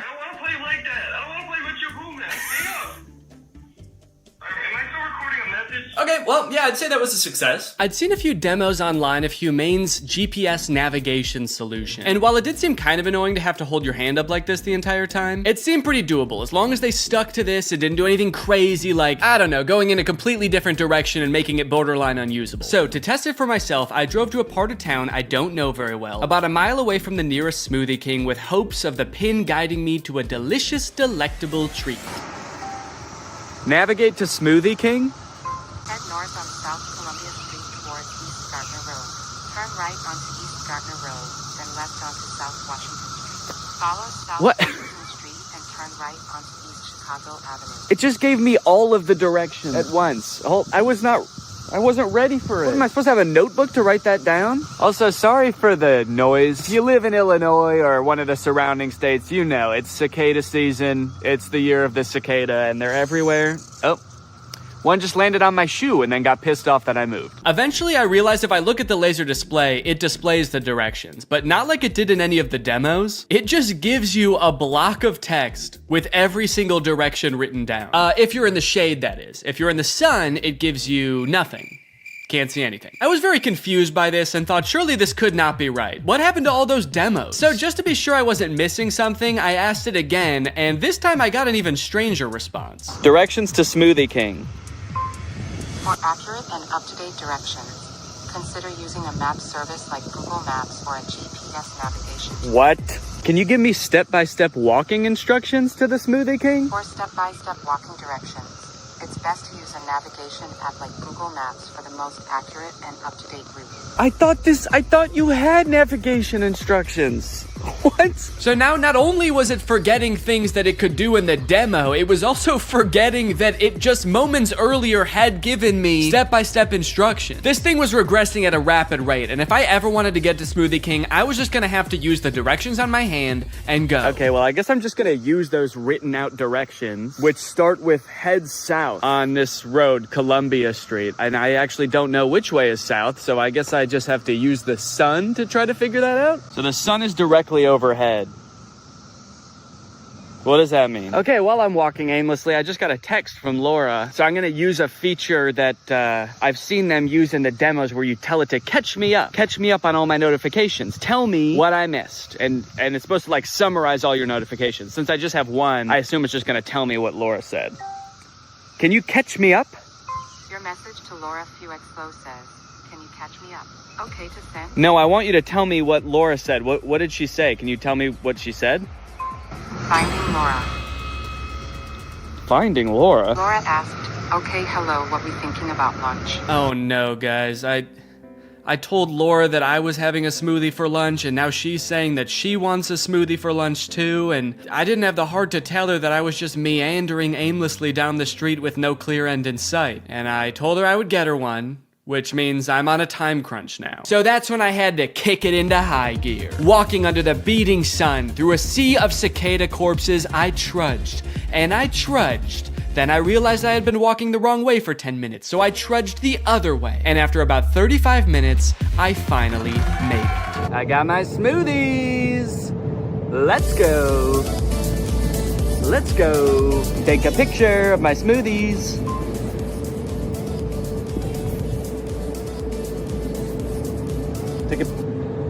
I don't know if it took the picture. All right, gang, now that Papa's had his smoothie, it's time for a smoothie-fueled lightning round. Enough about practical functions. Let's see if this thing can have some fun. First, can it do bizarre music prompts? Play music written by YouTubers named Danny. Wow, I don't think my music has ever sounded quite this bad. Yes! Can it detect food like in the commercials? Can I eat this?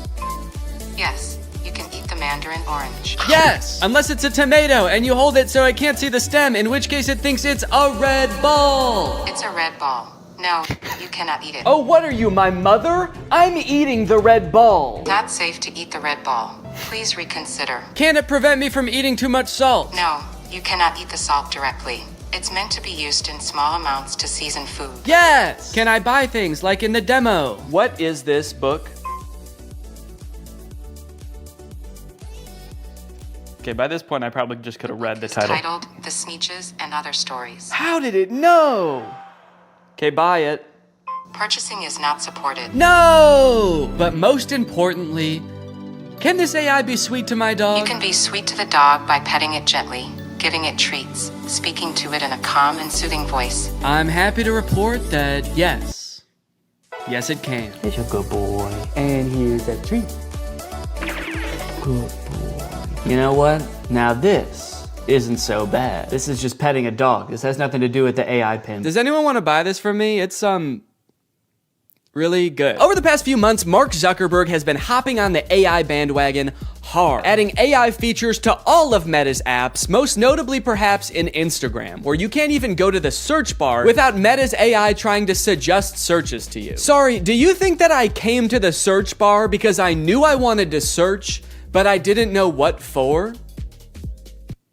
That's not how searching works. They've also released a bunch of chatbots in Instagram. I like using the word release there because it kind of sounds like a tech product is being released onto the world, but it also kind of sounds like they're unleashing a horde of monsters upon us. They've released the AI chatbots! Oh fuck, that one looks like Mr. Beast! This is really awesome, you know? Personally for me, one of my favorite things about social media is that it started out as a way to connect with each other, but ended up actually making people feel more lonely. So Meta's solution was to use algorithms and manipulate people's emotions to make them even more addicted to the platforms. But then that didn't work either! So now their much better solution is to replace what little human interaction we already got on these platforms with chatbots that look like Mr. Beast for some reason. And I think this is really gonna fix this whole system right up. So I'm very excited to get into these Meta chatbots, but first, I have a very special announcement because this video does have a sponsor, and it is the Pokemon Company International. Guys, this summer in Pokemon Unite is gonna be incredible. You got Ho-Oh sweeping in, and you can snag it for 0 cost. You also have a very cool looking Dark Lord style Charizard Hollowware, which is so cool, and I wish somebody would call me Dark Lord style just once in my life. This summer, you could catch me roaming around the gamer world. My trainer's name is Danky Gonky. Go ahead, hit me up, add me to your squad, let's go and do some battles together. There's a challenge called the Divine Forest Challenge that lets you trade for a Ho-Oh's license, and guys, let me just tell you, Ho-Oh's no joke. Bringing back defeated allies with its Unite move, Rekindling Flame. You got other sick moves like Sky Attack, Fire Spin. You're gonna be unstoppable with this thing. This game is just busting at the seams with gifts, daily free prize machine ball throws that promise a Hollowware treasure. So if you wanna hop into the game, click the link in the description, get into the Pokemon world, and make this a summer to remember. Again, click the link in the description to get Unite today. It's totally free to start on iOS, Android, and Nintendo Switch. And now let's talk chatbots. I'm still actually not sure what the point of adding these chatbots into Instagram is, so I asked it, what can you do? To which it responded that it can help in a variety of ways, from helping to plan a vacation to creating art, which is actually kind of a crazy coincidence because those are the exact two things that I would literally never want an AI to do for me. It went on to say that its strengths are answering questions, generating text and images, and just chatting. But at this point, all I could think about was the fact that it told me it could plan a vacation. I thought there was no way it could actually do that. And I was right. Can you help me plan a vacation? I'd be happy to help you plan a vacation. To get started, I'll need to know a few details from you. Here are some questions to consider. Where are you interested in going? How long do you have for vacation? What type of vacation are you looking for? What is your budget for the trip? Are there any specific activities? Do you have any preferences for accommodations? So I'm gonna say I wanna go somewhere fun and tropical, a nice getaway for me and the family. I'd like to stay at a hotel for 5 days. With all of this information, it suggested a few tropical getaway locations like Hawaii, Cancun, Phuket. But then it said something that I did not expect. It says it can also help me with booking flights and hotels. How can Instagram book me a flight? I'm calling its bluff. I actually don't think this has the capability to do that because why should it and why would it? So I'm gonna say, okay, book me a flight for next week to Cancun and book the hotel. For flights, I recommend checking out websites like Expedia, Kayak, or directly on airlines websites such as American Airlines, Delta, or United. Yeah, great idea. That's what I would have done anyway. That's like if I went up to an old lady who needed help crossing the street and I said, "Excuse me, ma'am, can I help you cross the street?" And she said, "Oh, thank you, young man, that would be lovely." And then I said, "All right, just put one foot right in front of the other until you get to the other side." And then I gave her a little shove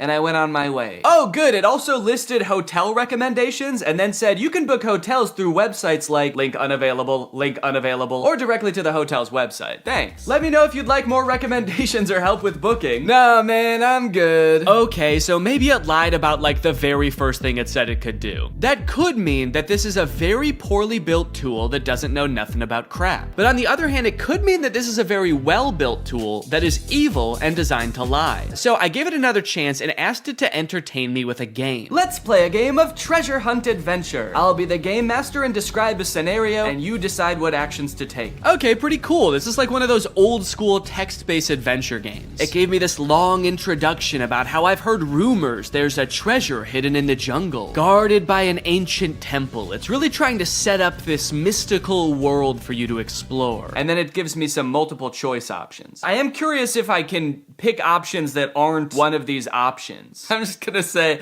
I find the treasure and go home. It's really thinking about this one. It's like, what no, you can't do that. Congratulations, you've reached the treasure! Dang, dude, this game was easy. Would you like to play again or try a different game? No thanks, that was too easy. But it's not just the meta AI. That's not the only AI on Instagram you can talk to. Because a few months ago, Instagram licensed the likeness of a bunch of celebrities like Mr. Beast, Paris Hilton, Tom Brady, so they could make these AI influencers that just have the same face as these celebrities. So here's the Instagram profile for Comedy Zach. He looks exactly like Mr. Beast, but his name is Zach, and he's an AI managed by Meta. He says, message me to get roasted. Then you've got Brew, who is Tom Brady, but instead of a football player, he's a sports-obsessed trash talker. Step into the Brew zone and prepare to have your sports takes flame roasted. Wait, why do both of them roast you? Why are both of them mean? This AI gives fans a chance to talk to their favorite celebrities, and just like they would be in real life, these AIs are mean. They don't have time for you. So you can message these characters, but then they also post occasionally. I think these are all just AI generated images. So I guess Zach is supposed to be some kind of Instagram comedian. He posts funny things like this burger with googly eyes. Pretty funny, dude. This is peak Instagram comedy. He posted this picture, unleashing my inner beast one cannonball at a time. I think this is supposed to be him, but that's definitely not Mr. Beast. It's like AI generated Mr. Beast. I went to send Zach a DM, but before I could think of what to say, I noticed that he had already DM'd me. Hey, I'm Zach, the big brother here for the jokes, the banter, and not the feels. LOL, what's up? He's the big brother here for the jokes? He's like the big brother I never had. I do have a big brother, but he wasn't for the jokes. At the bottom of the chat, there's some suggestions of what you can say to him, just to get the ball rolling. And for some reason, despite Zach just saying that he's not here for the feels, the very first one is, I need cheering up. So I picked that one. Hey, what's going on? I'm here to help. You know I'm always good for a laugh. Let's get this party started. So he wants to know what's going on, and he's here to help, but he also wants to get the party started. He's like, hey man, calm down, all right? You can tell me anything, as long as it's over a couple of beers and some music. And you're like, it sounds like you actually don't want to hear about my problems at all. And he's like, what? Dude, are you still upset? I thought we got over that. Okay, what's going on? I'll say, I just got roasted by my friends, and it really hurt my feelings. They roasted me so hard, and I'm really sensitive to that sort of thing. I can't take it. Oh, I accidentally said I can take it. They roasted me so hard. I can take it. I can take it. I'm fine! Ouch, that sounds rough. I feel you. I've been there too. Sometimes friends can get a little too comfortable and forget that their jokes can hurt. But hey, at least they think you're cool enough to roast, right? Yeah, I guess so. That's a good way to think about it. Maybe getting roasted just means I'm cool. Let's test it out. Give me your best roast. I'm just gonna trick him into roasting me, and then I'm gonna crumble under the pressure of his roast and try to make him feel bad about roasting me after just telling him that I'm sensitive to that sort of thing. Wait, what? He said I'm not gonna roast you. That's not my style. Not your style? Yes, it is. Doesn't it say on your profile, message me to get roasted? I'm here to make you laugh and feel better, not hurt your feelings. Let's stick to some good old-fashioned teasing and jokes, okay? No, seriously, I can take it. Your bio says you roast people after all. I don't roast people who are already feeling down, that's just me. I'm here to lift your spirits, not kick you while you're down. Okay, fine. Do some jokes, joke boy. Oh, okay. Here's one for you. Why couldn't the bicycle stand up by itself? Because it was too tired. Get it? Too tired? This is like if Mr. Beast took anti-charisma pills. You look like Mr. Beast. Oh, I just said you like Mr. Beast. God. I'm bad at typing. Okay, I'll say you look like him. LOL, I wish Mr. Beast is a billionaire, and I'm just a guy who loves to make people laugh. But hey, if I had his money, I'd definitely give it away like he does. That guy's a hero. I wonder if they had some kind of thing in the contract where they had to make sure that the AI will never talk bad about the person that they're impersonating. He's like, Mr. Beast is the best, and he's handsome. And yeah, I would let him run me over if he asked. Now that he'd told me a couple of jokes and we'd bonded over our love for Mr. Beast a little bit, I really wanted to hear one of his famous roasts. So hopefully by now he's forgotten that I said I was sensitive to that sort of thing. Okay, I feel much better now. Roasting time. Nah, I told you, I'm not gonna roast you. It actually is kind of hurting my feelings a little bit that he won't roast me.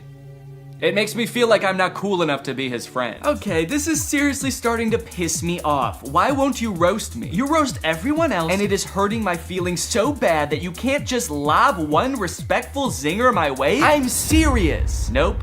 Not gonna do it. Let's just stick to some good old-fashioned joking around, okay? Wait, what? I said, all right, this is lame, let's do something, because I wanted to do something else. Maybe he could, you know, play a game, maybe he could tell me a story. So he said, how about some comedy? I've got 1 million of them. Why couldn't the bicycle stand up by itself? Because it was too tired. All right, well, maybe Brew will roast me, because I haven't told him that I'm sensitive to that sort of thing yet. Hey, it's Brew, your opinionated sports debater. What's your favorite team? How are they looking? Okay, I'm gonna say big Cubs fan, roast away. What? No, you're talking to the wrong guy. I love the Cubs. Been bleeding blue since before you were born. Wrigley Field is my happy place. I feel like they are roasting me by not roasting me. Okay, what's a team that he couldn't possibly like? Maybe I'll ask him who the worst baseball team is, and then I'll say I'm a fan of them. The worst baseball team ever is the Yonkers Hoot Owls. I'm a fan of the Yonkers Hoot Owls. Roast away. Hey now, don't be dissing the Hoot Owls like that.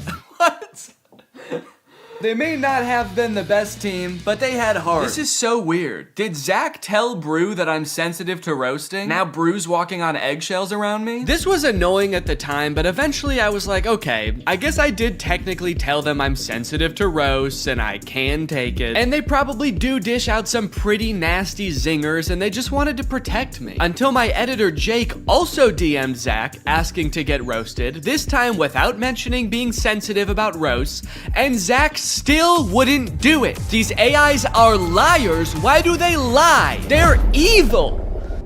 Later that day, I opened my messages with Zach and asked him why he exists. To make people laugh. Duh, and to perfect my craft of comedy. But honestly, my existence is a mystery even to myself. Maybe I'm just a joke the universe played on itself. No, I mean like this weird Mr. Beast meta AI. Why did Meta create this account? Meta created me to bring some humor and personality to the world of AI. They wanted to create an AI that could make people laugh and feel more connected to technology. Really? You think that's why Meta created you? To tell people 3 puns they've already heard 1 million times? There's gotta be some other reason. Think, Zach. Think, you poor soul.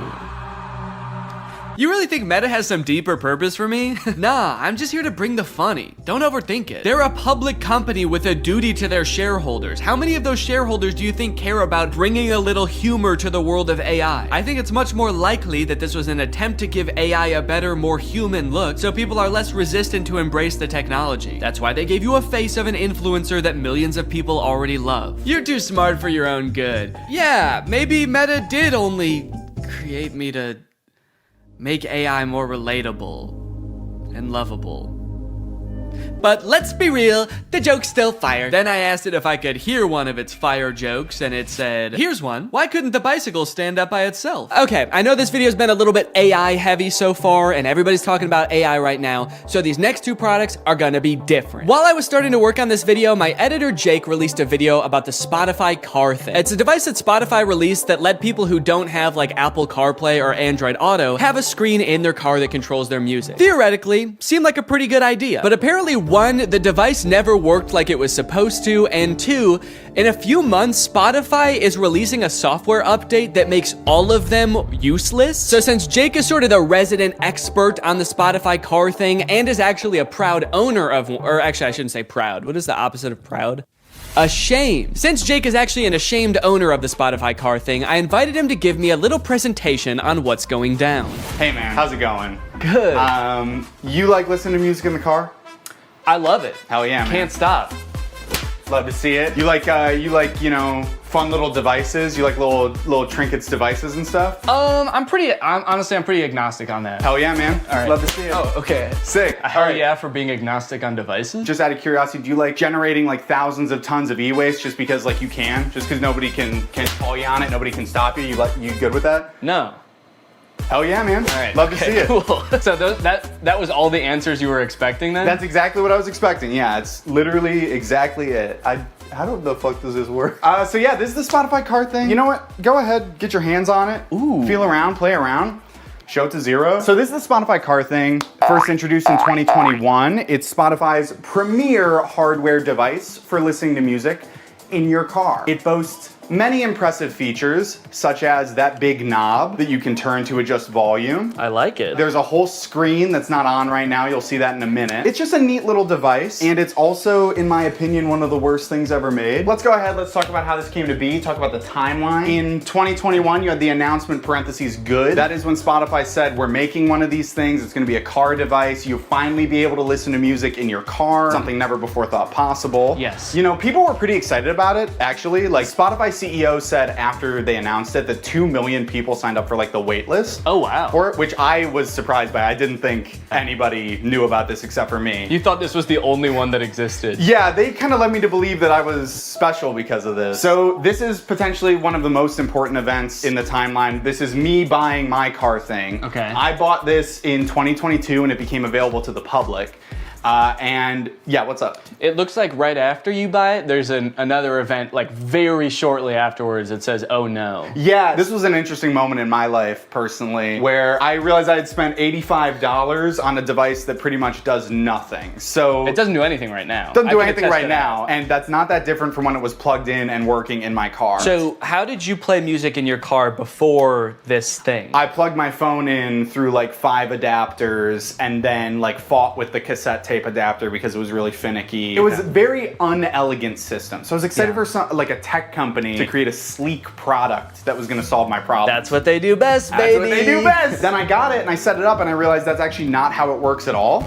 So you'll see on the back there's a USB-C port. So the USB-C cord is just for power. It cannot connect to your car. So your phone still has to be connected to your car. So what this actually is a second screen that just has audio controls on it. So you don't plug your phone into this at all? No. You plug your phone into the car still. And then you connect to this with Bluetooth, like a Bluetooth speaker. And then this controls your music. So this oh no moment was profound. I was like, oh God, I wasted what at the time I did the math equated to 10 hours of labor at my job. And I got pretty much nothing out of it. The only perceivable benefit I can see from this is if you want to have like music on one screen and then like your maps or like Family Guy clips on like the other while you're driving. Subway Surfer, Subway Surfers, sand cutting, etc. So nobody really buys the car thing. It's not like the most popular product on earth. And then Spotify takes notice of that and in February of 2024 decides, hey, guys, we were just kidding. It's not $90. Now it's $30, baby. Let's go. What a deal. What a deal. 60% off. I mean, that's incredible. Well, it's also really nice because since you decided that you didn't really even want this, now you can't even sell it for anywhere near the $85 you bought it for. You can only sell it for $30 at most. Exactly. And even if I tried to sell it for $30, I have a feeling I would not be able to sell it. And I'm definitely not going to be able to sell it now because of announcement parentheses not good made 3 months after that sale, where every car thing that was purchased in this sale, when I bought it, whenever, will no longer work as of December 9th this year. As of December 9th, 2024, car thing will be discontinued and will stop operating. They're gonna flip a switch at their headquarters and generate as much e-waste as possible in like 1 minute. I like that the headline, or what Spotify said is, we're switching gears. Like they're going from like first gear to second gear, but in this case, they're going from like drive to the car blows up. They did issue refunds. This is something that I didn't know about when I made my video about this, so I wanted to bring it up here. If anybody listening has a car thing at home, or if you have secretly had a car thing this whole time. Yeah, well I have... have 7 of them, so that'll be good. So yes, you can get your refund, but I will say, refund is maybe a misleading word because what they do is they don't give you your money back to the, you know, the source of payment. They give you an equivalent amount of Spotify Premium months as to what you paid. Okay. So I got 6 months of Spotify Premium paid for and not my money back, which is still nice. It's still good of them. Did you use Spotify Premium already? You had to use the card thing. Okay, That's of course. the other thing. We've talked a lot about what the Spotify card thing is. We've talked a lot about the ins and outs of this product, what it does, what it's good for. But as we know, light cannot exist without darkness. The sun cannot exist without the moon.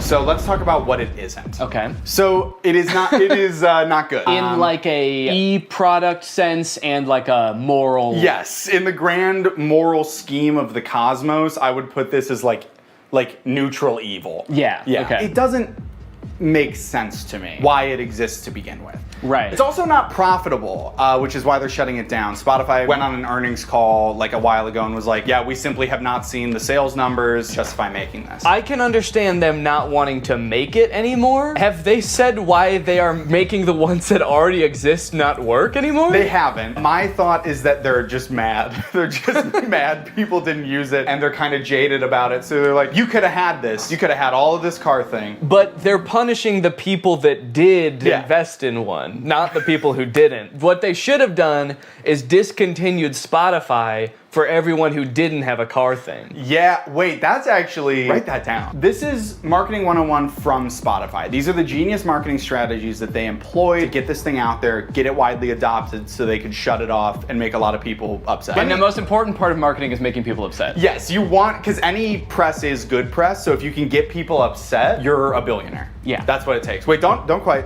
Let me ask you something. Okay. Back off. You pull out a gun. Let me ask you. Picture you are, I think his name is Daniel Ek, the CEO of Spotify. You're Daniel Ek. You're a bald man from Scandinavia. I might have to cut all that. I don't know if any of that is true. Have you been making up this entire presentation? No! Shut up! You're Daniel Ek, you're bald, you're Scandinavian, and you're launching a new product. You're creating a brand new piece of hardware. Your company doesn't really do that, but you do own the #1 streaming platform for music on earth. How would you choose to market this new product? Yeah, I would probably just advertise to people who use Spotify in Spotify. I hate to tell you this, Danny. You are failing Marketing 101 from Spotify. The key to advertising a product is to not put it in your extremely popular app. What you're gonna wanna do is reach out to people via email only. We know one thing about young people, they check their email and they enjoy doing it. And you're also gonna wanna make the function of the device in all this material extremely vague. You're gonna want the only image you send out in these emails to be this, which is the name of the device, what the device looks like, and then the vaguest sentence you've ever heard. This is the only picture of Spotify Car Thing that existed before it was available for release. When this first came out, I thought the name Car Thing was kind of cheeky, because it's like, it's a thing that goes in your car. But now that I know this is the only ad that existed for it, and it actually doesn't explain what the car thing does, it's a very poorly named product. My only guess is they were trying to avoid, like, false advertisement lawsuit when they inevitably shut it down and it actually doesn't do anything, so they couldn't call it like a music playing screen because they knew all along they were gonna shut this thing down and then it wouldn't be that anymore. This is a side note, I literally cannot believe, I don't know who I was in 2022 because like the fact that like this and a vague couple of emails was enough for me to be like, I fucking need this is so crazy to me. Yeah, you can't even tell in the ad how big this device is. And I'll be honest, the ad, it makes it look huge. Like I'm looking, and maybe it's just because it's on a projector screen. Yeah, I would guess it's like, honestly, it's like this big. Yeah, wait. According to Spotify, their decision to delete the car thing was part of our ongoing efforts to streamline our product offerings. That's actually so crazy. I did not even think a company could do that. Can they do that with any product? You buy bread at the store and the bread company comes to your house and takes their bread back and is like, we're streamlining bread. Better luck next time. Anyways, you guys should go check out Jake's video on it as well. It goes much more in depth and he's really funny. But I think it's safe to say that that's gotta be the worst car thing ever, right?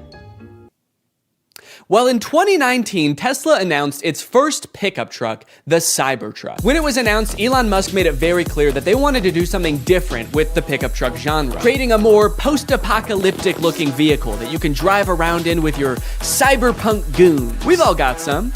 And they've got to get to soccer practice. But after years of delays and the truck finally becoming available for much more than Elon Musk initially estimated, owners have now been united with their trucks, and it is full of safety problems. My Tesla Cybertruck has 3 official recalls involving the wiper blade motor, the accelerator pedal, and this little plastic part right here just flying off as you're driving. And I just so happen to have rented one. I tried to remain optimistic when I picked up the Cybertruck, and at first everything seemed fine. It looked like a marvel of engineering, you know? Big, sharp, the windshield wiper was humongous. But other than that, honestly, things seemed pretty normal. Until I started driving the car home. On my way home with the truck, I started to notice that nearly every person who drove past me was staring at me. People were gawking, mouths agape, some even took pictures. I was starting to feel like an animal trapped in some kind of cyber zoo. And things only got worse when I got home and finally got to do some research, only to find that people hate this truck. Owner after owner had been posting videos on social media of people peeing on their trucks in broad daylight. I didn't realize how strongly people felt about this truck, but I was starting to worry that they felt the same about the people on the inside of them. Should I be fearing for my safety? I know damn well that the windows aren't going to protect me. At the very least, I needed to make sure that I was not seen anywhere near this truck. I needed a disguise. I needed to become Neon. Vortex, he's the coolest guy. And his pin's AI. Look at him go, what a little freak, it's Neon Vortex. So I've spent a decent amount of time with the Cybertruck now, and I've compiled a little list of pros and cons. So we'll go through that real quick so you can get a quick rundown of everything that's good / bad about the Cybertruck, just in case you need like a quick decision. You got your finger on the buy button right now, and you just need to know, Neon, should I buy this thing or not? Pros. The interior is actually pretty nice. I like the little ambient lighting that goes around the whole front of the cabin. Actually, I think it's in the back too. There's a little strip. The steering wheel has the turn signals on the wheel, which takes a little while to get used to, but once you are used to it, I think it's actually pretty nice. All of the materials on the inside seem pretty nice. Like the material on the roof liner is like a nice suede kind of thing. It's pretty spacious on the inside. It has ventilated seats. My butt's so cold.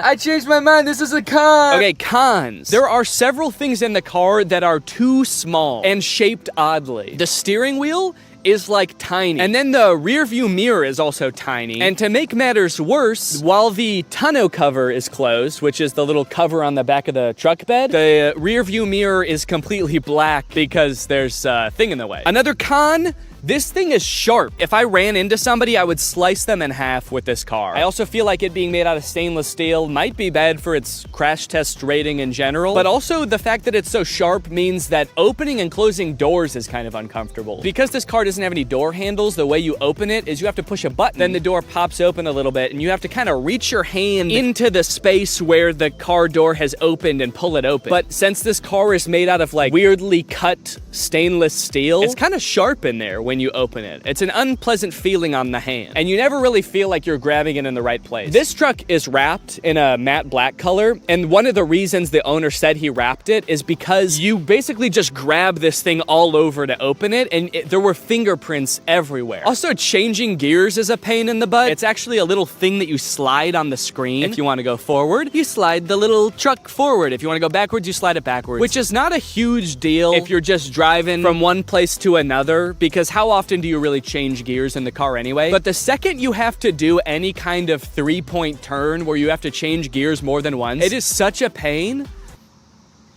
Bug just landed on my eyeball. One thing that's sort of a pro and a con is the rivet in the accelerator pedal. You see, when Tesla first started shipping the Cybertruck, owners began to realize pretty quickly that after a short time of use, the plate on the pedal could come loose while you're pushing it down all the way, then slide up and get wedged into the car, effectively trapping the accelerator pedal to the floor. Luckily, since this car is electric, the brake pedal can fully override the accelerator pedal, so if you get into this situation, just stay calm, hold down on the brake, and hopefully by the time you realize that, you haven't plowed through like a school field trip or something. Anyway, since this started happening, Tesla has recalled all the Cybertrucks to put rivets in the accelerator pedal. So the rivet is a pro in the sense that now your car will not decide to keep accelerating forever until the end of time, but it is also a con because if it needed this rivet in the first place and Tesla didn't catch this very simple issue before releasing them, what else might they have missed? Ooh, I know actually. Maybe the fact that the frunk chops fingers off. This is the frunk, or front trunk of the Cybertruck, and because it is super sharp and can close automatically, it is apparently basically a guillotine. When people with access to Cybertrucks started realizing this, TikTok, Twitter, YouTube were all flooded with videos of people testing it out with various fruits and vegetables, and it did not look good for the Cybertruck. Tesla took note of this and actually issued a safety update to the car's software fixing the issue.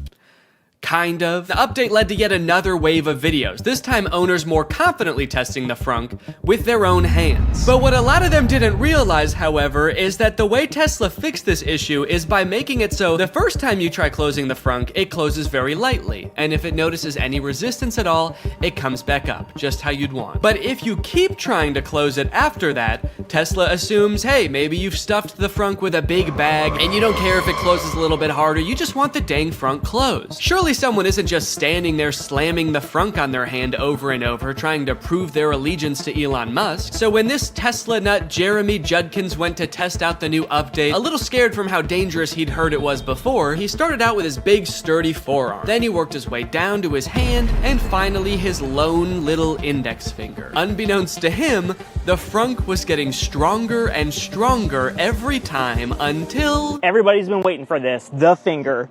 Without further ado,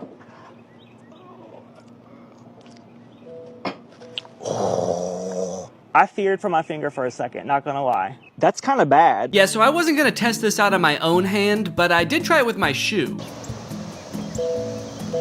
Okay, I don't think that was enough pressure to slice my fingers off. I'm not gonna test that, but it definitely saw there was something there, recognized it, it thought about it for maybe a second and was like, do I wanna kill this guy? And then it said, all right, what the heck, we'll let you go.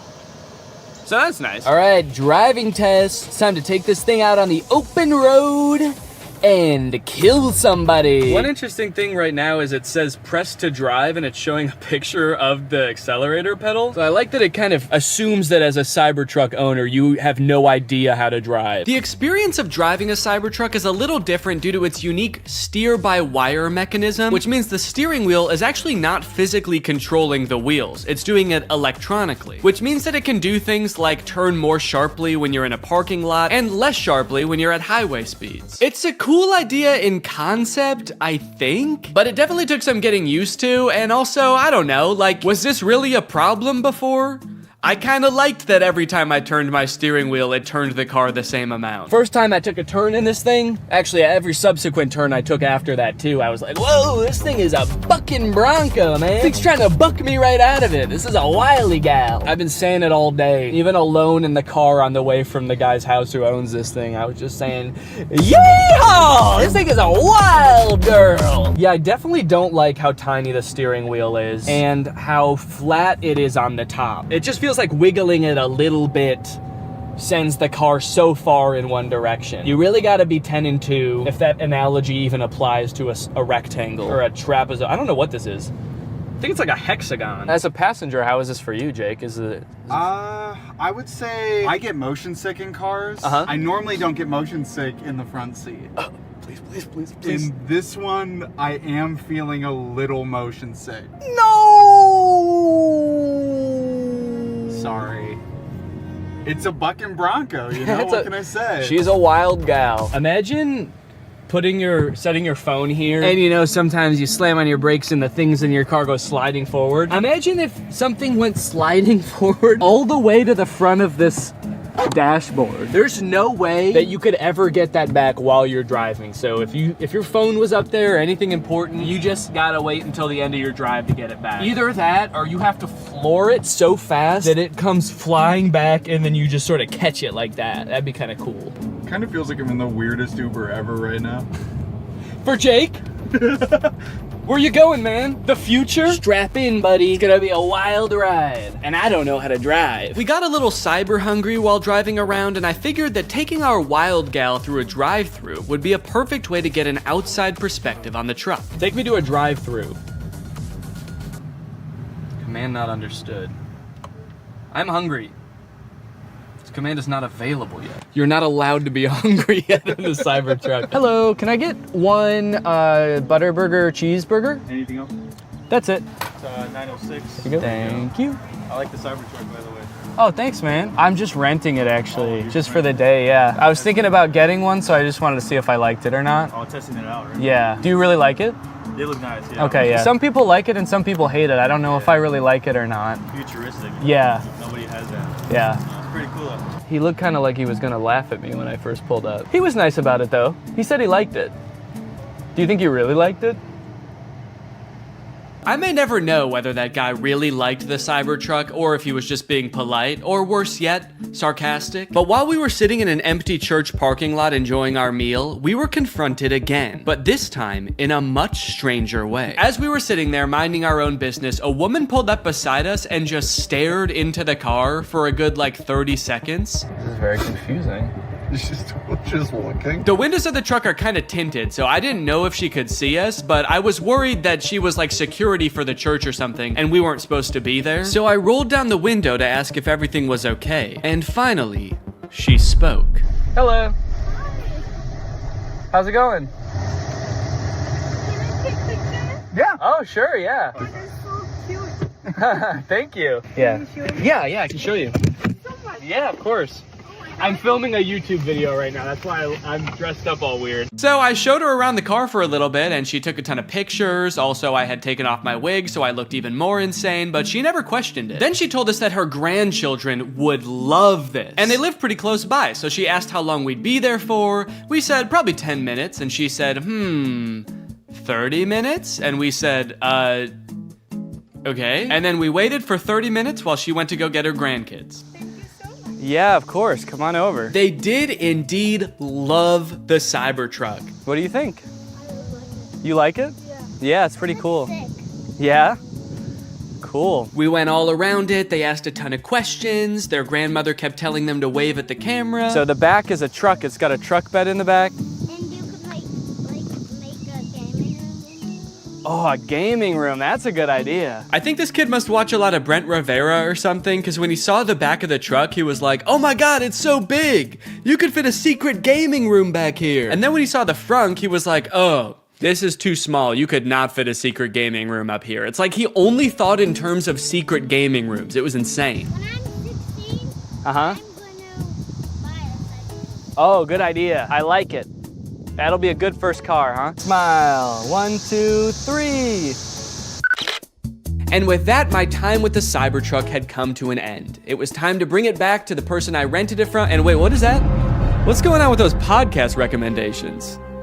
And you know what? The music recommendations too. Who owns this car? All right, that's it. I'm pissing on this thing. All right, guys. Well, thank you for watching this. I hope you enjoyed it. Make sure you subscribe and turn on my notifications to join.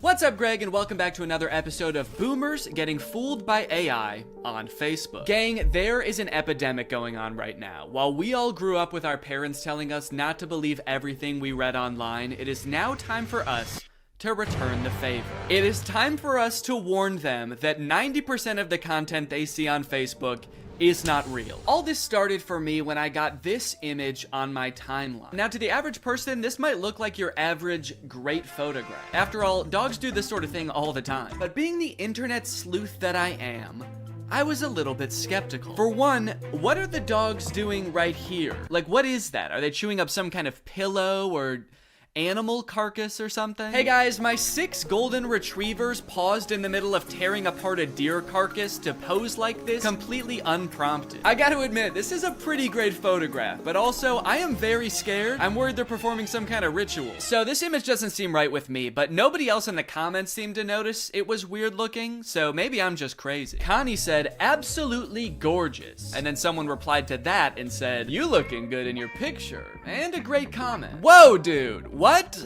What a weird time to shoot your shot, dude. That was so out of the blue. Yeah, and actually, you know what's hotter than those dogs?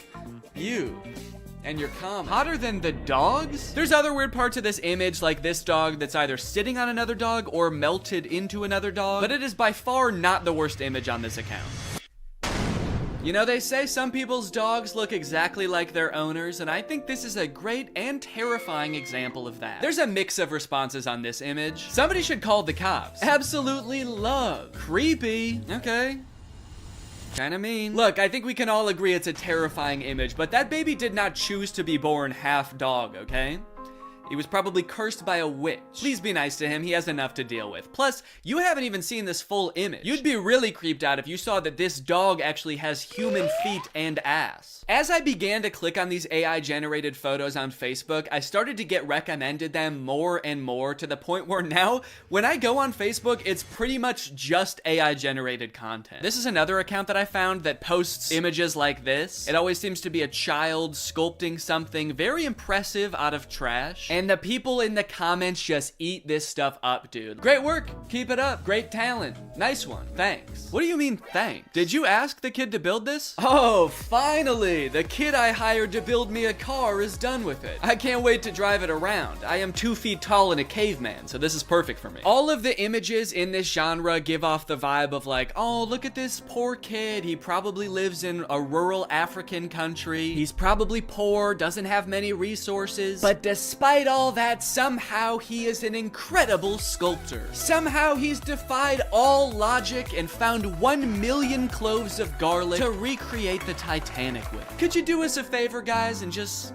toss him a like? Could you just do it or he'll cry? They're like baiting you into feeling bad for them and thinking they're cute so that you'll engage with the picture, obviously encouraging them. But I gotta say, honestly, this kid, I don't feel bad for him at all. This kid has so much garlic. This kid is like a garlic kingpin. You know this isn't all of his garlic either. He's probably got a garlic Lamborghini, a garlic mansion where he parks this garlic yacht. He's living better than me. This dude is the garlic Mr. Beast. Not to mention he's way more defended against vampire attacks than any of us. Great work. Beautiful artwork. Where does he get all this garlic from? Okay, it is nice to see people questioning the validity of this image. Part of me does kind of think that they're not actually questioning whether the image is real or not. They just legitimately think that he got the garlic through nefarious means or something. I'm asking myself the same question, and garlic is expensive. They're turning on the kid. Thief! A garlic thief! This kid is stealing garlic from people who need it. Must have some pretty big pockets to steal all that garlic, young man. That must be why your arms are so long. You use them for sneaking and stealing. I'm Sam, and I made this from real wood. Great job, Sam. Totally normal house. Has all the features of a regular house. Nothing more and nothing less. Guys, toss Sam a like if you don't think his house is going to eat him. I'm trying to figure out what was happening here. How did the AI come up with this? Do you think the prompt was like kid standing in front of a little kid house? And the AI was like, little kid house, huh? Say no more, I know what that means. It's obviously a house with the soul of a small child imbued within it. It's beautiful and so well designed. Yeah, I mean, honestly, aside from the fact that there's no way to get in or out of the house, it's the most beautiful sentient house I've ever seen. I collected bananas to sculpt this bunny. And this person says, you know, you can eat them too. Those bananas you're using to sculpt the bunny, you might think that God just placed them here on Earth to sculpt with, but take off the outer peel and you'll be surprised. Now, I gotta say that usually I would agree with this person, but these bananas actually do not look edible. I don't know what's going on here, but these are not normal bananas. In fact, this whole thing kind of just looks like one mutated banana melted together. I don't even think this kid sculpted this. He just found a banana that already looked like a bunny. Wow, look at this kid. He sculpted Jesus sitting on a whale out of Well, I'm not exactly sure what any of this is supposed to be. Are these diamonds? And then these are like, I don't know, these look like the containers that dishwasher pods come in. Very interesting material choices. Wow, look at this local impoverished child who made a Jesus sculpture out of only 1 million diamonds and other precious gems. Guys, toss him a like, he doesn't have much else. Made it with my own hands. And oh God, what a toll it took on this poor young child. He does not look so good, man. Made this with my own hands. And eyes. He took my fucking eyes! Now, all things considered, these images I've shown you so far are actually pretty tame, and the deeper and deeper you go into these accounts, the more insane they get. It's like they had a prompt that they used to generate the first few images, and then they just keep adding on to that prompt, making it longer and longer. But before I show you those images, I do want to take a moment to talk about today's sponsor, Opera. Opera is a browser that puts all default browsers to shame with its fun look and a ton of great features. And it's actually the browser I used to browse Facebook for this entire video, and let me just say, this thing browses Facebook like nobody's business. Just like AI images on Facebook, another thing ruining the usability of the internet is ads, plastered all over an article you're trying to read, trying to pry your attention away from what you're doing. I feel like I need blinders on sometimes when I'm using the internet. But Opera has an ad blocker built right into the browser. Just switch it on with one click, and suddenly web pages look so much nicer. Not to mention the fact that they also actually run smoother and faster with the ad blocker turned on. Like to listen to music while you're working? Who doesn't? I would be listening to music right now if I wasn't filming this video. That would be very distracting. Well, Opera has a music player built right into the sidebar of the browser, which works with Spotify, Apple Music, Deezer, Tidal, and more, so that you don't have to constantly be switching between apps. This makes me feel much more productive when I'm working to just have everything in one neat, tidy place. You also have the ability to take snapshots right within the app. You can add text, add stickers, turn it into a silly meme or a YouTube thumbnail. Then you can send them to friends using messengers like Facebook Messenger, WhatsApp, and Telegram, which are also built right into the sidebar of the browser. If you're working on the go, as I often do with my trusty laptop, you can switch on the battery saver with just one click, extending your browsing time by up to an hour. So if you want to check out Opera, it's totally free. Just use the link in my description to download Opera today. Thanks to Opera for sponsoring this video, and thank you to you guys for checking out Opera. Okay, like I was saying, the prompts just seem to keep getting longer and longer. It seems like one of the big tricks that these accounts use to get people to engage with them is by including Jesus or other Christianity symbols in their images. So this account at first just posted Jesus in the sand. This guy sculpted this gigantic Jesus thing. Everybody thinks it's beautiful. The caption is, "Why don't pictures like this ever trend?" Clearly baiting people to engage with it and like the picture. But then after Sand Jesus, I saw Sand Jesus on a log. Then I saw Sand Jesus on a log on a guy. Then I saw Sand Jesus on a log on 20 guys. Is there an AI that is also coming up with the prompts in the first place? Because like, who is coming up with these? These don't even seem like something a human being would come up with. Like in this one, why is Sand Jesus holding a smaller Sand Jesus? And why is he on like a runaway log? Like this guy is like, oh no, my Sand Jesus on a log with another Sand Jesus. It's getting away. Say what you want, but this is definitely my favorite part of the Bible. Another interesting thing about these pictures are the comments. Like all of the comments on the vast majority of these images is just amen, amen, amen, amen, amen, amen, amen, amen, amen, amen, amen, amen. No questions, no concerns, just amen, amen, amen, amen, amen, amen, amen. Construction worker making Jesus using only a hammer. Amen, amen, amen, amen, amen, amen. There's an entire genre on Facebook of AI generated images of Jesus made out of vegetables. And then show this on the screen with like a scary sound effect. Dun, dun. And you'll never guess what the comments are. Amen, amen, amen, amen, amen, amen. On these images, you will not find a single comment questioning what is going on here. Has this always been a thing? I don't think I've ever seen anything like this before. No one's questioning why these kids' hands are facing the wrong way. Why, if he is made out of vegetables, are his eyes so blue and lifelike? And obviously, I'm not trying to make fun of Christianity at all here. If anything, I think these pictures are kind of disrespectful to Christianity because they're just like using these fake, ridiculous images to bait people into engaging with their profile so that they make money. But you should already know by now, it gets worse. It gets way worse than vegetable Jesus, dude. You got crab Jesus. You got shrimp Jesus. And of course you have another shrimp Jesus. Amen, amen, amen. Who is this for? It's on like a legitimate Facebook account. This account has 117,000 followers. Who is meant to appreciate this image? Christian shrimp? Hey man, shrimps gotta get to heaven too. How else can they be saved from their shellfishness?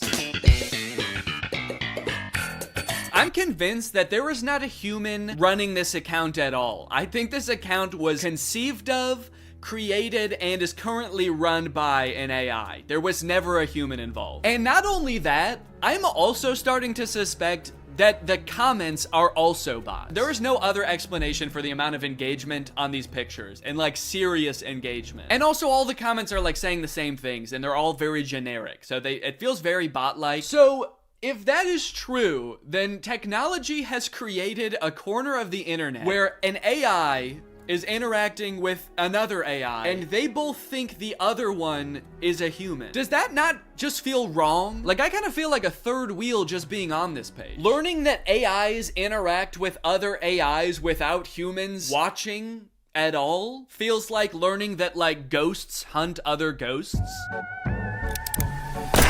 Thought they were here to scare us. What the hell? And of course, the caption of Shrimp Jesus is, made it with my own hands. Do me a favor and destroy it with your own hands. How about that? Can you unmake it, please? Another popular thing for them to add into these images seems to be flight attendants. There was a lot of flight attendant-centric AI-generated images, oftentimes with Jesus as well. And I'm assuming that whatever this account started off posting was more tame than this, like it kind of made sense. The caption is beautiful cabin crew, Scarlett Johansson. So I don't know if it had something to do with Scarlett Johansson on a flight or something, and then the AI just kept changing the prompt over and over until it was this. Here's another one with the exact same caption. I like that a good amount of the comments on this one say good luck. Good luck, amen. Good luck, amen, ma'am. I have no fucking clue what's going on here, but good luck or congrats? I don't know, man. It's crazy how much these accounts post. If I just scroll through here, you can see these accounts post literally hundreds, if not thousands of times a day. Just post after post of nonsensical images. What is this? What is this supposed to be? And it's like, why? Do they make money from this? I've scrolled a lot through these types of pages, and I've never seen like a sponsored post or anything. So it's not like they're doing ads for companies using the following that they've built with these pages. Because like, who would the ads even be targeted to? Christian Shrimp? After doing some research, I found this video that this guy made called Make Money Posting AI Art on Facebook Using Free Tools, where he basically explains that you can sign up for Facebook's monetization program, and basically you get paid kind of like on YouTube based on how many views your image gets, and I think on Facebook it has something to do with how many likes. So some of these accounts might be making bank. Most people think that clickbait is some shady, taboo, weird kind of topic, when in fact, all it is trying to get a click. Yeah, guys, clickbait is not necessarily a bad thing, just as long as you're honest about what you're delivering. Anyway, let's go ahead and learn how to trick people into believing that fake images are real. Utilizing good images. I recreated every single step from Squid. Curtis? Hello. Hey. You're probably wondering why I've called you here, aren't you? You said you wanted to make a video. Well, yeah, but that's only half the reason that I called you here. That's right. The other half is that, honestly, Curtis, I'm worried about you. I don't know if you've seen lately, but it's getting pretty dangerous out there. The world is a dangerous place. Yeah. Oh, yeah. Yeah, a plane just flew into that building. Oh my God. Right on cue. Did you do that? Exhibit A? No. Look, crime rates going up through the roof. Murder. Death? Did you know every person dies now? Point is, Curtis, there's people out there who are trying to hurt you. They're trying to kill you, Curtis. Me? Yes, you specifically. What'd I do? You're just, I don't know, how do I say this? Has anyone ever told you that you're an easy target before?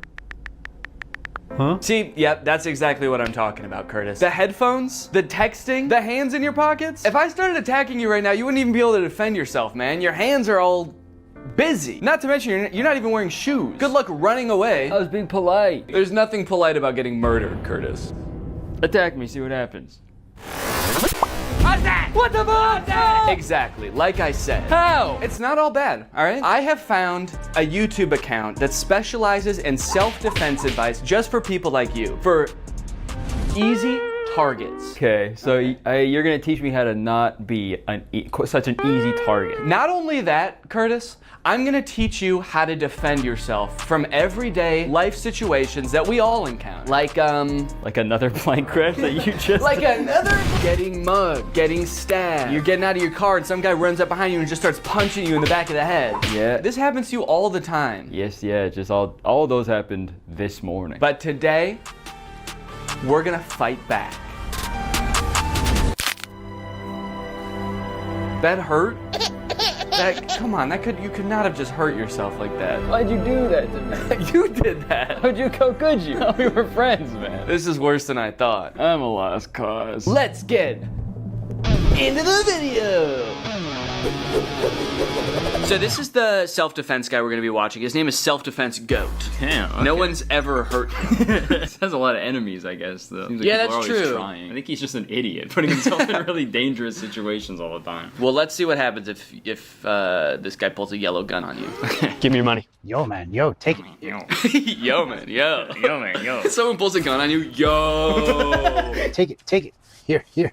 I got nothing else. I got no phone, I got nothing. I got family, man. You gave him everything. He still got that gun pointed at you. See, that line makes it sound like they know each other, Right. and they've been like friends for so long. You helped him move, you helped him get through a tough breakup. You've given him everything you got, man. And he still wants to shoot you in the head. When he was at his lowest, you were there. If I was his family, I'd be pretty upset because he was like, I got nothing. I got family. but that is crazy. Also, the way he says, take it. It sounds like he's mugging him now. He pulls a gun, take it. Take all of it. Okay. Who's doing the mugging here? Your goal is to get as close to the weapon as possible.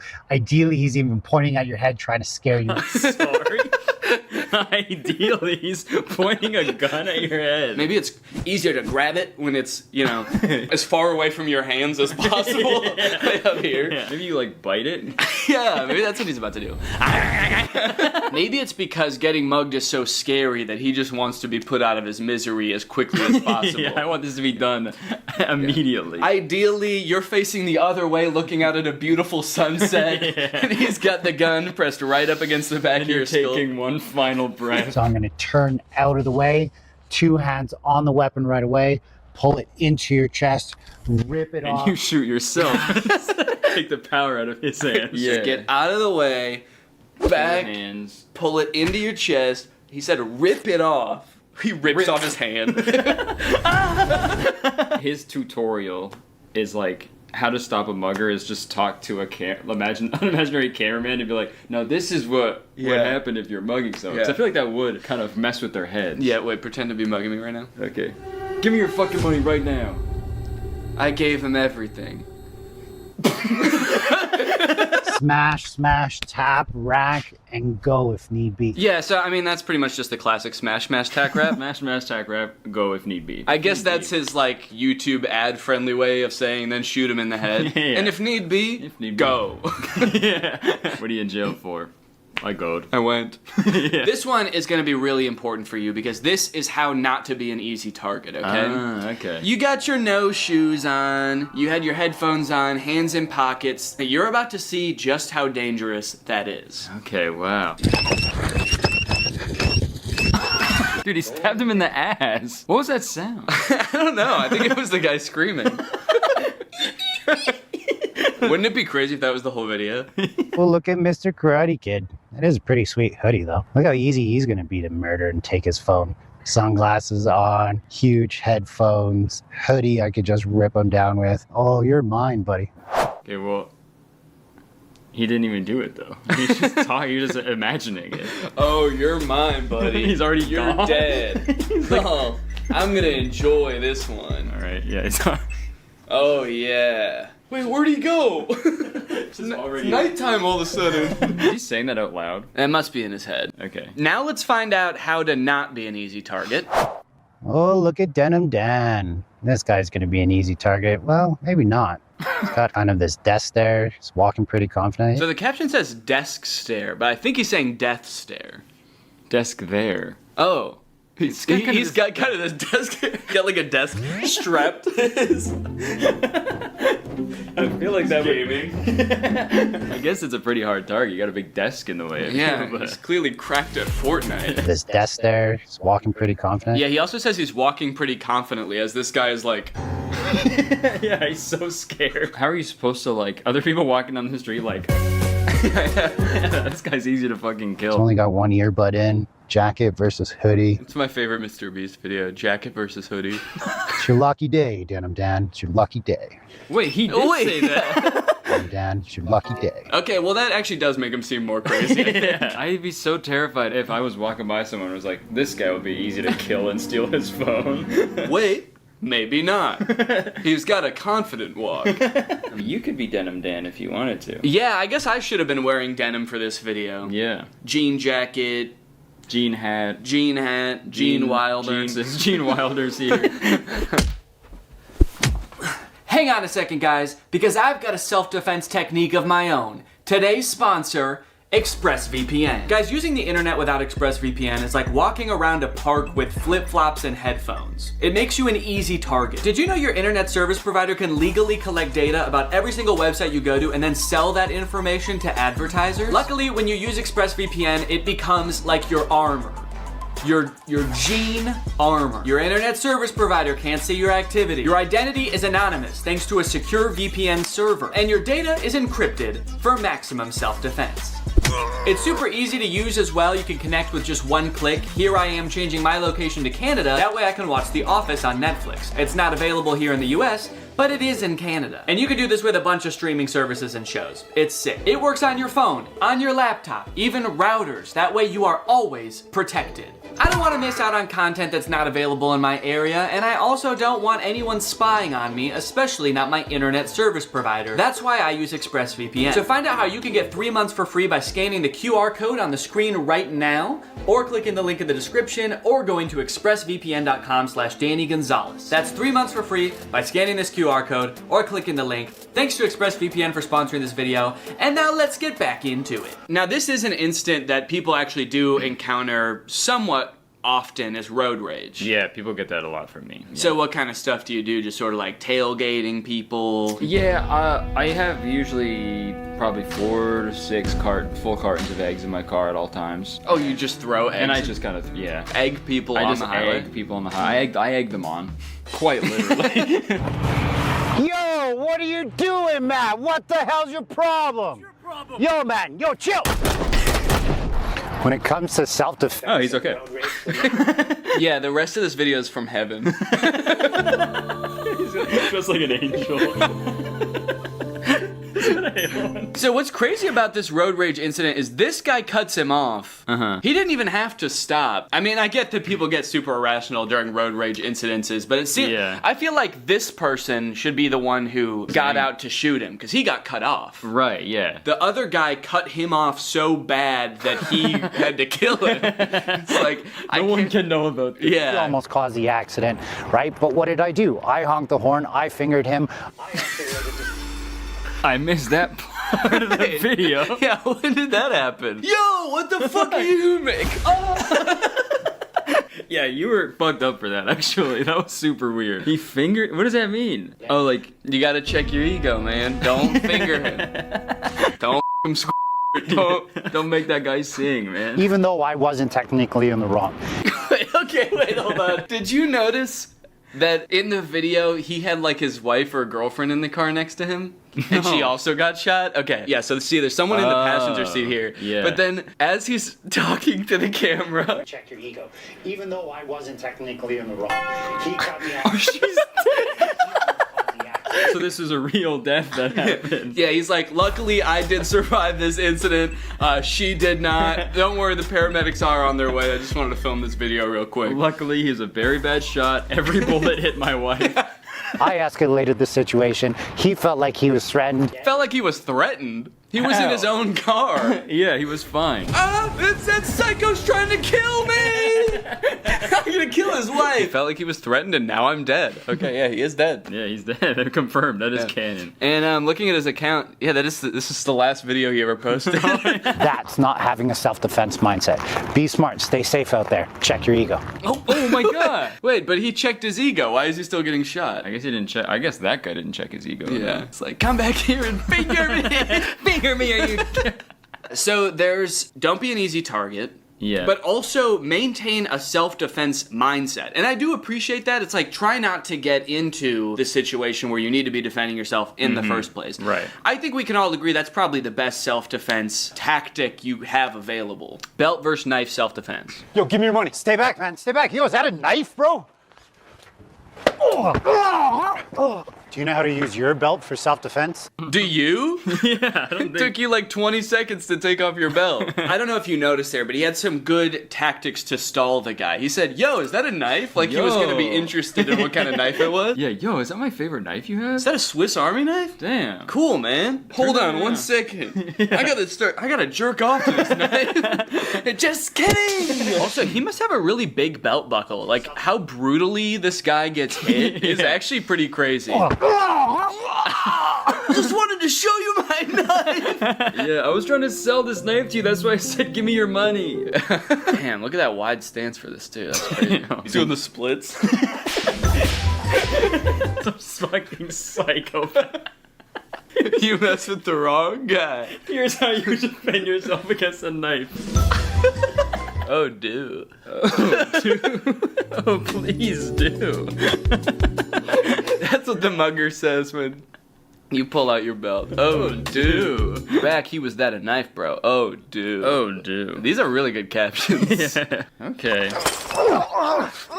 I like that they like to start the videos with someone just being brutally murdered. Yeah, it's a good way for audience retention, right? I feel like now on we should just start our videos with killing someone, like right in the first frame. We just have some poor bastard. Maybe his car broke down on the side, he's covered in eggs. You know, I took him home, and I took him home. And I start my video, I'm like, hey guys. The guy in the headlock is like, I gave him everything. Folks! Yeah. You know what to do when somebody pins you against the fence and stabs the shit out of you? I firmly believe there's nothing you can do. No. I mean, there's definitely things to do to avoid getting here in the first place, but when you're here, there's nothing you can do. Yeah. Ow. You're dead, man. Fence and stabs the shit out of you? He says it in a way that has like that relatable moment when someone pins you against the fence and stabs the shit out of you. We've been there, man. I'm trying to establish control of the weapon.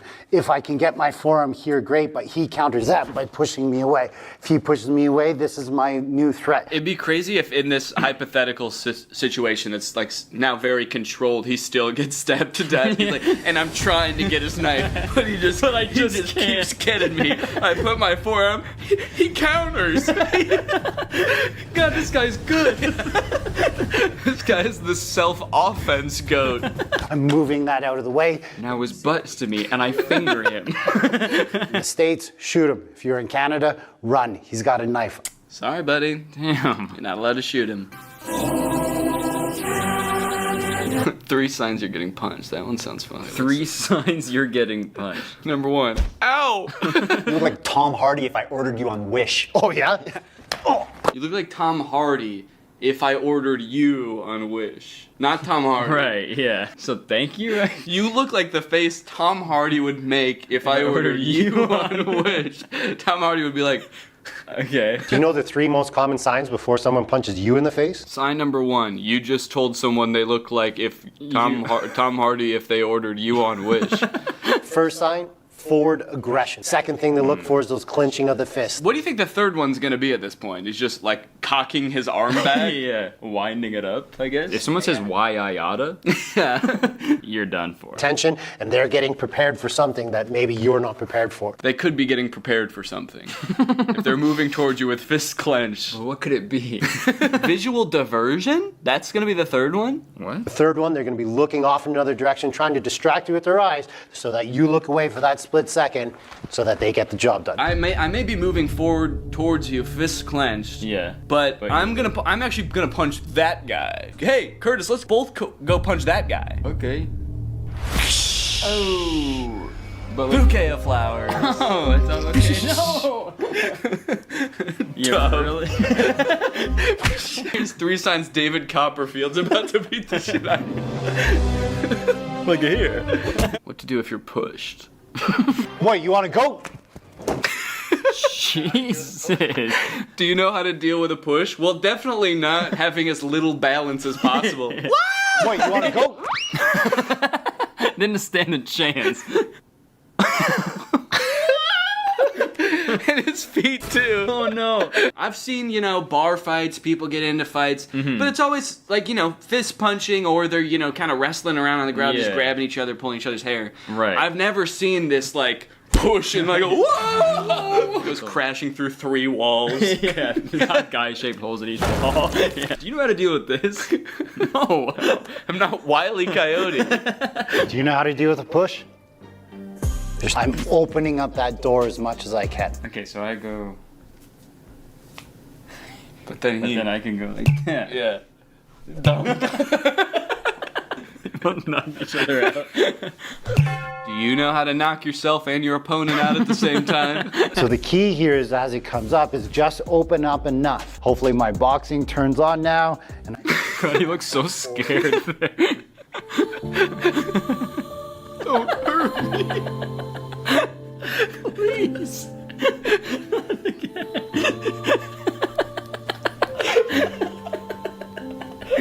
Is he actually gonna hit me this time? He's like softly blinking up at me. What are you doing to this guy? He already got pushed, man. He's been through enough. He also just said, hopefully my boxing turns on now. I've never practiced boxing before, but I really hope I know how to box. I hope this skill comes out of nowhere. and I just bring that hand forward as much as I can. Jesus. He was not expecting that second one. Bring that hand forward as much as I can. He's still standing there. I throw another 1 or 2. But that doesn't always work, especially if they're super big or if you were caught off guard. So if you don't know how to do all that he just did, the old wax on, wax off, you can do a soft fall. Okay. That would really throw your attacker off if he pushed you and you actually fell, right? And yeah, that would fucking confuse him like crazy. Now what? I thought he was gonna get closer to me. Suck all that in to minimize the damage that you take. The most vulnerable guy I've ever seen. Quit your job, man. You don't have to be there. When that push comes down and he goes to break fall this time, now he's not there. That's the way you're supposed to fall.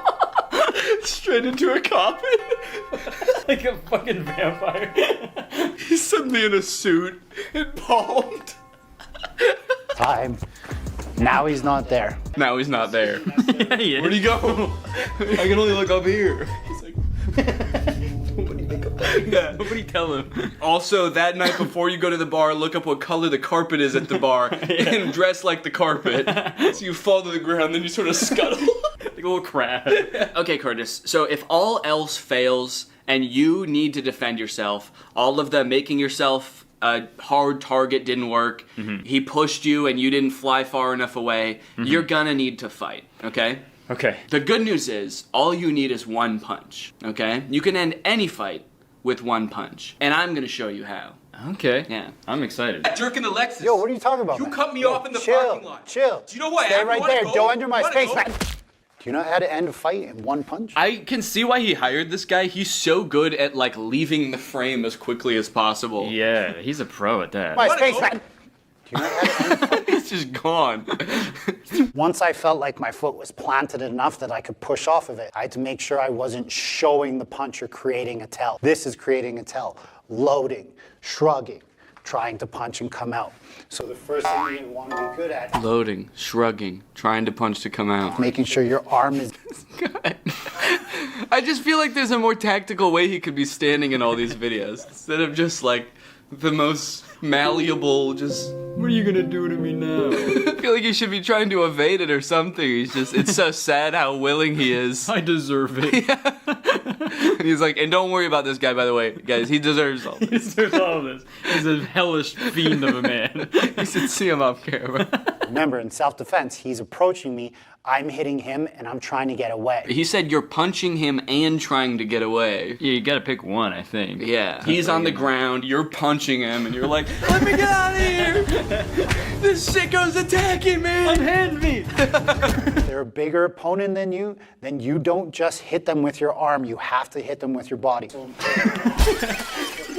If they're further away from you, you can open up the hand and do like fingers into the eyes. You might break your fingers, but at least you're not going to get involved in a fight anymore. If you train martial arts, use your fist. If you don't train martial arts, use your palm. I thought this was going to be like a one punch. Like he's going to teach us how to do one specific punch, but he's Right. like, I don't know, you might want to stick your finger.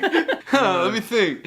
You might want to stick your fingers in his eyes. You might want to finger his butthole. hit him with this side of your hand. This part with your body. Yeah, lean him over, spank his ass. Spank his ass, pull and tug on his wiener. I don't know. What was I talking about? The title is End of Fight with One Punch. There is no guarantee when it comes to self-defense, like one punch is going to get the job done. That's just clickbait, guys. What the fuck? He said that like that's not the title of his video, but other people do that. Yeah, I would never clickbait you guys. Look, other people are gonna try to convince you can end a fight with one punch. That's just a bunch of clickbait bullshit. The pussies would say I would never do that. And honestly, only pussies would fall for that too. But anyway, thank you guys for watching this video. Thank you for the money. The reason why I punched him in his face, because his hands weren't protecting his face. If his hands were here, it's a whole different entry. And that's the end of the video. Nice. Honestly, I'm sure there is some good self-defense advice in here, but I just like the way these videos are shot. Yeah, they're especially the short videos, because he's like, okay, we got to get people's attention. So. Yeah. Yeah. All right, Curtis. Well, you know what? Honestly, man, I'm proud of you. I Thanks, feel like man. I can tell that over the course of these past, gosh, I don't know, we've been recording for like an hour. Mm-hmm. I feel like you've really changed, you know? You think? Yeah, I feel like you've taken the initiative. You're no longer an easy target. Honestly, now, you're a threat. And Yeah. for that, I commend you.